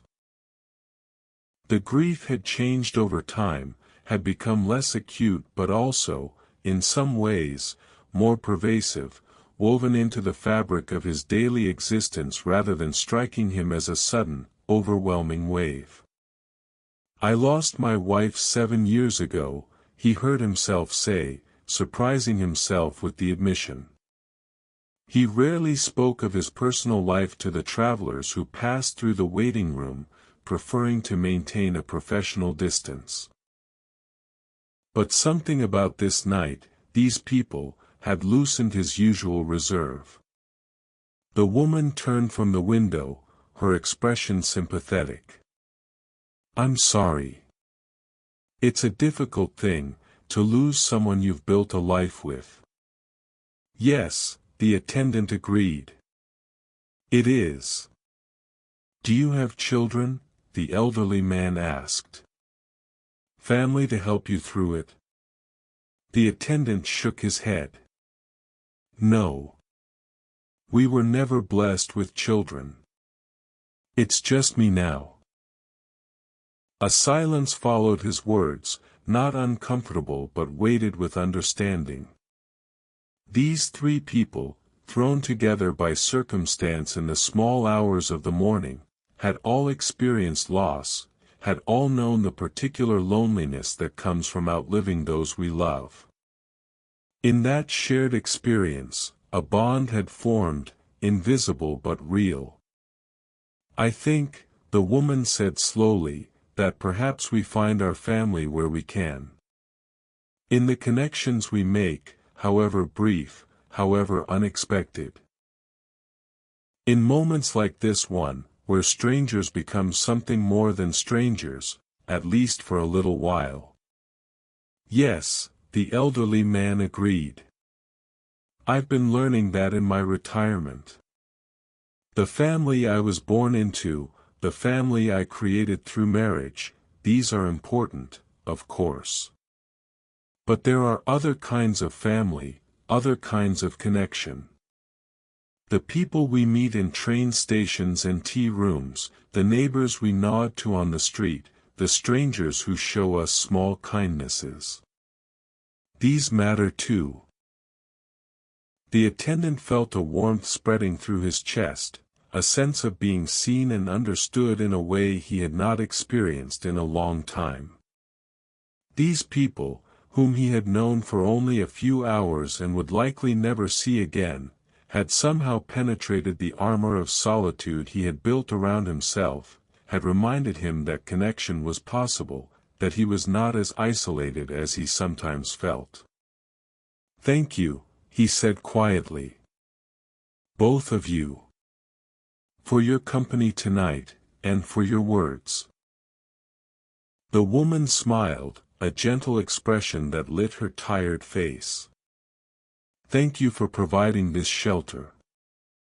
For keeping this room warm and welcoming. For being here when we needed you." The elderly man nodded in agreement. "Yes. You've given us more than just a place to wait. You've given us kindness, and that's a rarer gift than you might think." The attendant felt his throat tighten with unexpected emotion.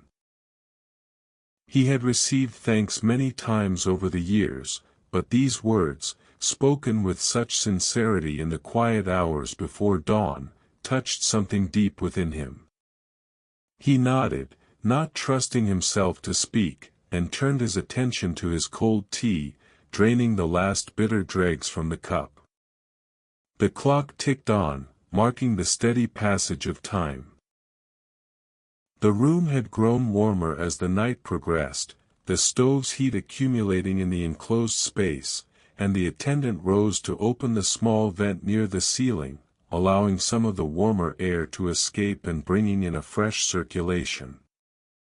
As he did so, he caught a scent from outside, faint but distinct, the smell of coal smoke from other chimneys beginning to wake, of dew on stone, of the particular dampness that comes before dawn. He returned to his bench and sat down, feeling the weariness of the long night beginning to settle into his bones. He had been awake for nearly 10 hours now, and while he was accustomed to the schedule, his body nonetheless registered the strain. But he would not rest yet. There was still the final hour to get through, still the arrival of the first train to manage, still the transition to the day shift to oversee. The woman had returned to her bench and was rummaging in a small bag she had brought with her.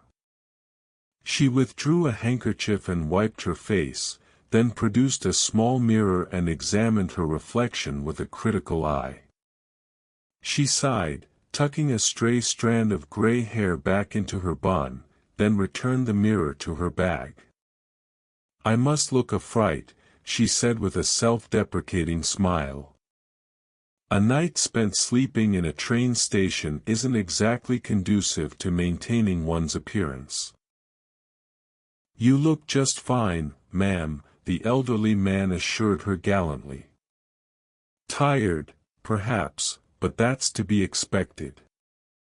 "You're kind to say so," the woman replied. "Though I suspect my daughter will take one look at me and insist I lie down for a proper rest before we do anything else." "Will she be meeting you at the station?" the attendant asked. "I expect so," the woman said. "I sent her a telegram yesterday saying I'd be arriving this morning. She'll be worried when I'm not on the early train, but I can send word once I arrive." The elderly man stretched his arms above his head, his joints cracking audibly. "I have no one meeting me," he said. "I'm simply making my way north, visiting villages, seeing the countryside. No particular schedule, no firm plans. Just wandering, really." "That sounds rather appealing," the woman said. "To have no obligations, no one depending on your arrival. Just the freedom to move as you please." "It has its pleasures," the man admitted. "But also its challenges. Sometimes I find myself wishing for a bit more structure, a clearer sense of purpose. Freedom can be overwhelming when you're not accustomed to it." The attendant listened to this exchange with interest. Here were two people approaching the question of freedom and obligation from opposite directions. The woman still embedded in family connections and responsibilities, the man having stepped away from such structures and finding himself somewhat adrift. Both seemed to recognize that neither extreme was entirely satisfying, that the ideal perhaps lay somewhere in between. "I suppose," the attendant offered, "that we each find our own balance. What works for one person might be stifling for another, or too untethered. The challenge is knowing ourselves well enough to recognize what we need." "Wise words," the elderly man said. "And harder to put into practice than one might think. I'm still figuring out what I need, even at my age." "Aren't we all?" the woman said with a soft laugh. "I think that's the human condition, really. Constantly trying to understand ourselves, constantly adjusting and readjusting as circumstances change." The attendant nodded, recognizing the truth in her words. He had thought, when he was younger, that by middle age he would have himself figured out, would know who he was and what he wanted and how to achieve it. But the reality was far more complex, far more fluid.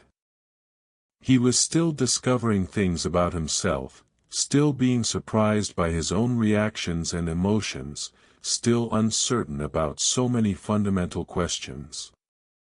The clock struck the quarter hour. 15 minutes past 4. The first train would arrive in exactly 1 hour.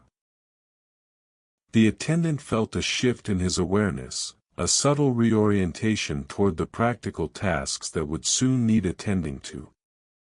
He would need to ensure the room was in perfect order for the handover to the day shift. He would need to record the final details in his logbook. He would need to prepare himself for the walk home through the waking streets. But there was still time, still this final stretch of quiet companionship before the night dissolved into morning and these three strangers parted ways, returning to their separate lives and separate destinations. The attendant wanted to hold on to this time, to preserve it somehow, but he knew that was impossible. The moment was already passing, already fading into memory even as it occurred. And perhaps that was as it should be. Perhaps the beauty of such moments lay precisely in their transience, in their inability to be captured or preserved. They existed, they mattered, and then they were gone, making room for new moments, new connections, new possibilities. The woman yawned, covering her mouth with her hand, and the attendant saw the deep fatigue in her face. "Would you like to rest a bit longer, ma'am?" he asked. "There's still time before the train arrives." She shook her head. "Thank you, but I think I'm past the point of being able to sleep. I'd rather stay awake now and rest properly once I reach my daughter's home." The elderly man nodded in agreement. "I feel the same. Better to push through at this point than to doze off and wake feeling even groggier." The three of them sat in the warm room, each absorbed in their own thoughts, occasionally exchanging brief comments but mostly just sharing the companionable silence. Outside, the darkness continued its retreat, the sky taking on a deep blue-gray color that suggested the sun, though still below the horizon, was drawing closer. The lamps on the platform seemed dimmer now, their light less necessary, and the attendant made a mental note to extinguish them once full daylight arrived. He rose and made one final round of the room, checking each element with the same care he had brought to every previous check throughout the night. Everything was in order. The fire burned steadily, the lamp glowed warmly, the benches were clean, the floor swept. The room was ready for whatever the new day would bring. The attendant completed his circuit of the room and paused at the window, his hand resting on the sill, his eyes fixed on the platform beyond. The transformation of night into day was accelerating now, the darkness retreating visibly with each passing minute. He could see colors beginning to emerge from the grayness, the red of the bricks in the platform's edge, the brown of the wooden bench, the green of a painted post near the signal box. The world was slowly being restored to itself, detail by detail, color by color. He thought about all the dawns he had witnessed from this window, the countless mornings when he had stood in precisely this spot, watching the same transformation unfold. Each dawn was unique in its particulars, the weather, the quality of light, the position of the clouds, yet each followed the same fundamental pattern, the same inevitable progression from darkness to light. There was comfort in this constancy, in knowing that no matter what else changed, this daily renewal would continue. Behind him, he heard the woman and the elderly man speaking quietly, their voices blending with the other sounds of the room. He did not turn to look at them, but he listened with half his attention, catching fragments of their conversation. They were discussing their onward journeys, the connections they hoped to make, the places they were bound for. Their voices held a note of anticipation now, a readiness to move forward into the day.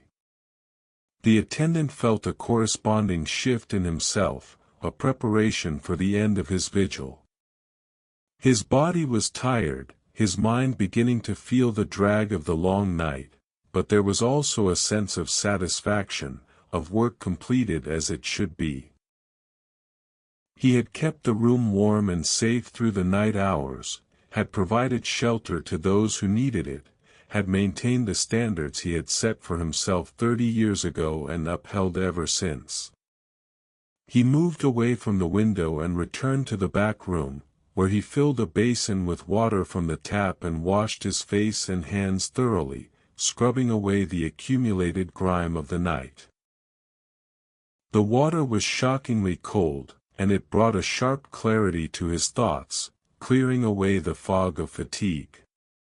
He dried himself on the rough towel, then ran his damp hands through his hair, smoothing it down as best he could. When he returned to the main room, he found that the woman had risen and was standing near the door, her shawl wrapped tightly around her shoulders, her bag in hand. She looked rested despite the abbreviated sleep, her face composed and ready for the journey ahead. The elderly man, too, had gathered his belongings and was standing near the window, his walking stick in hand, gazing out at the lightning platform. "I should update the fire one last time," the attendant said, moving to the stove.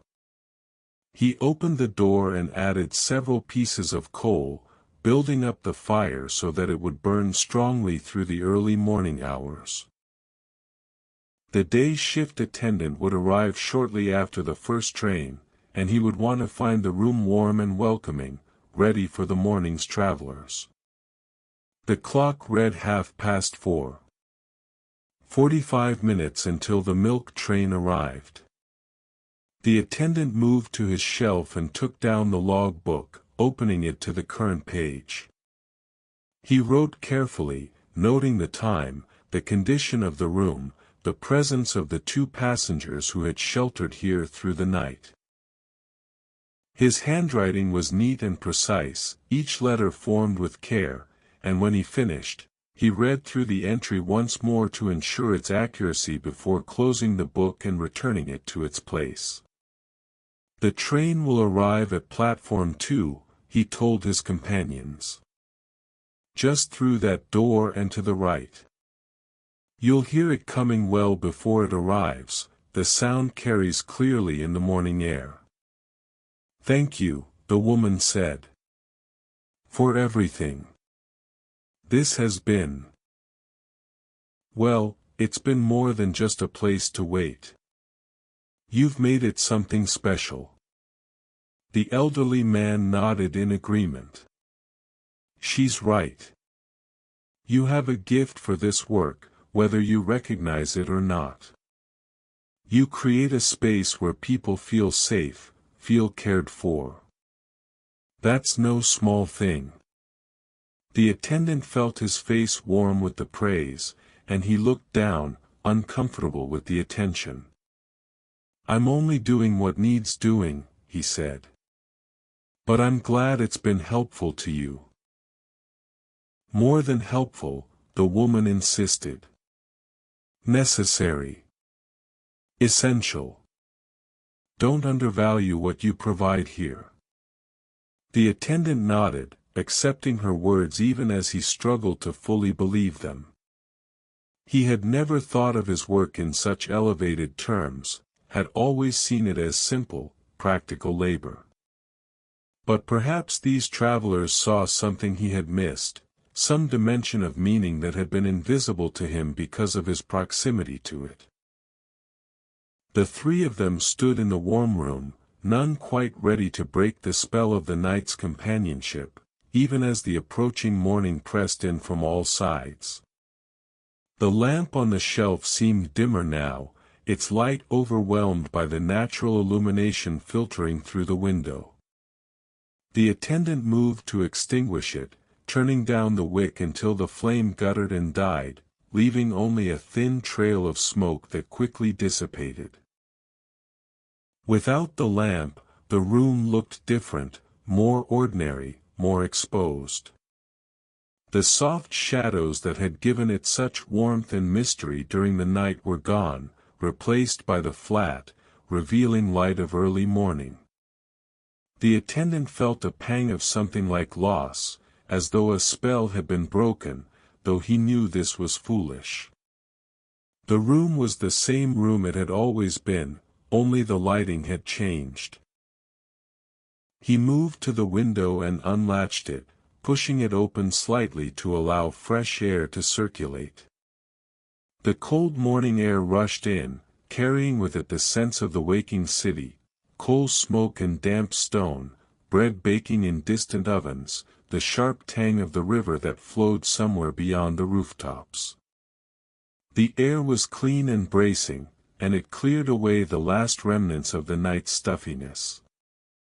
From somewhere in the distance came a sound, faint but unmistakable. The whistle of an approaching train. The attendant cocked his head, listening, then nodded. "That's the milk train," he said. "Early, by a few minutes, but not significantly so." The woman gathered her belongings more tightly, preparing herself. The elderly man straightened his coat and adjusted his hat. Both moved toward the door, and the attendant opened it for them, stepping aside to let them pass. The cold air from outside rushed in more forcefully now, and he could see his breath misting in the chill. The three of them stood on the platform, and the attendant pointed to the right, where the tracks curved away into the distance. "It will come from that direction," he said. "You'll see the headlamp first, then hear the engine more clearly." They waited in silence, the three of them standing close together against the cold, their breath creating small clouds in the air. The sky was lighter now, a pale blue beginning to show through the clouds in the east, and the first rays of direct sunlight were just beginning to touch the tops of the taller buildings in the distance. The train appeared around the curve, its headlamp cutting through the remaining darkness, its whistle sounding again, louder now.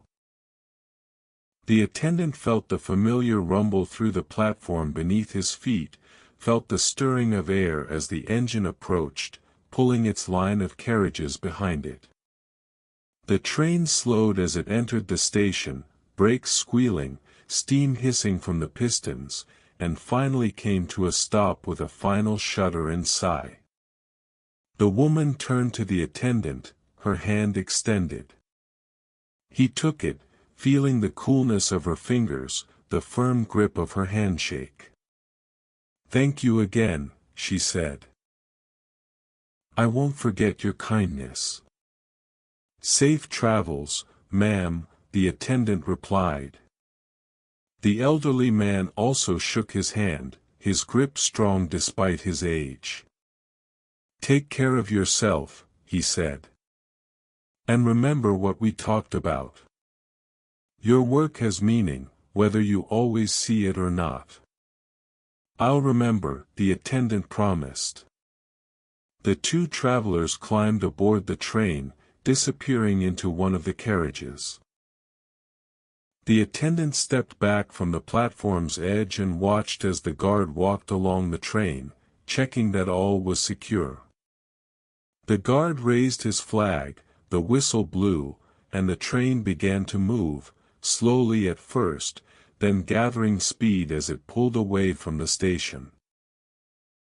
The attendant watched until the train disappeared around the curve, its tail lamp winking out of sight, and then he was alone on the platform, the early morning light washing over him, the sounds of the waking city beginning to fill the air. He stood for a moment, feeling the weight of the night lift from his shoulders, feeling the transition from night worker to private citizen beginning to take hold. He turned and walked back into the waiting room, which now seemed strangely empty without the presence of the travelers. The fire still burned in the stove, the benches stood in their familiar rows, the clock ticked on as it always had. Everything was as it should be, ready for the day's shift, ready for the next cycle of arrivals and departures. The attendant moved through the room one final time, checking details, ensuring that everything was perfect. He straightened a cushion, adjusted a frame, swept a small accumulation of ash from beside the stove. These tasks required only a few minutes, and when they were complete, he stood in the center of the room and looked around, committing the scene to memory. This room, this work, this life he had built over 30 years, it was humble, it was simple, but it was his, and it had mattered. The travelers who had passed through tonight had helped him see that, had reminded him that even small acts of care and maintenance could create something of value, could provide comfort and safety in a world that often offered neither. He heard footsteps on the platform and turned to see Thomas, the day shift attendant, approaching. Thomas was a younger man, perhaps 30, with a cheerful disposition and efficient manner. He greeted the attendant with a nod and a smile. "Morning," Thomas said. "How was the night?" "Quiet," the attendant replied. Two travelers missed the last train and waited for the morning service. Otherwise, uneventful.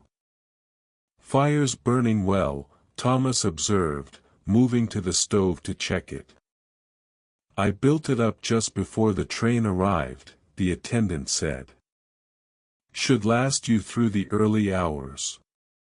Thomas nodded his approval, then moved to the window to look out at the platform.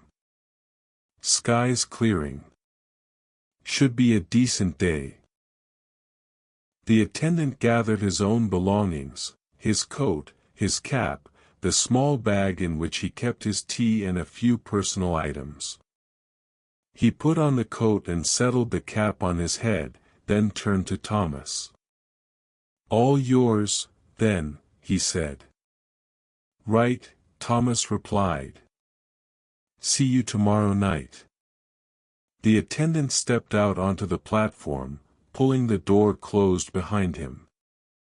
The morning air was cold but fresh, invigorating after the long night in the warm room. He began to walk toward the station's exit, his footsteps echoing on the empty platform, his body tired but his mind strangely alert. As he walked, he thought about the night that had passed, about the conversations and connections, about the small moments of kindness and recognition. The travelers had been right, he realized.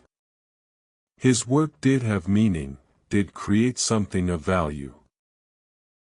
Not in any grand or dramatic way, but in the quiet, steady maintenance of a space where people could rest and recover and sometimes, as tonight, find unexpected companionship in the small hours before dawn. He reached the station's exit and stepped out into the street, where the city was beginning its daily awakening. Shopkeepers were opening their shutters, workers were hurrying toward their posts, carts were rumbling over the cobblestones. The world was returning to life, and he was part of that return, part of the vast, intricate machinery that kept the city functioning. He turned toward home, his steps steady despite his fatigue, and as he walked, he felt a deep sense of peace.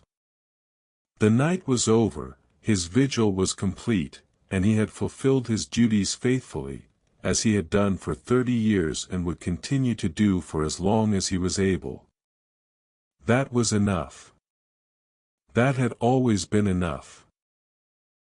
And in this moment, walking through the brightening streets toward his modest flat and the few hours of rest that awaited him there, he felt a profound gratitude for the life he had been given, humble though it was, and for the work that had given that life structure and meaning.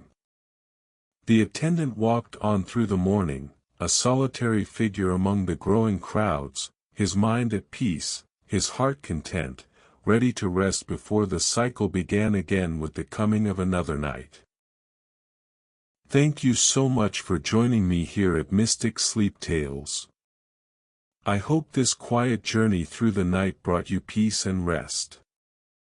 If these gentle stories help you drift into sleep, I'd be grateful if you'd consider subscribing to the channel. And I'd love to hear from you in the comments. Where are you listening from tonight? What small, quiet places bring you comfort? Until we meet again, may you sleep softly, and may tomorrow find you rested and renewed. Good night.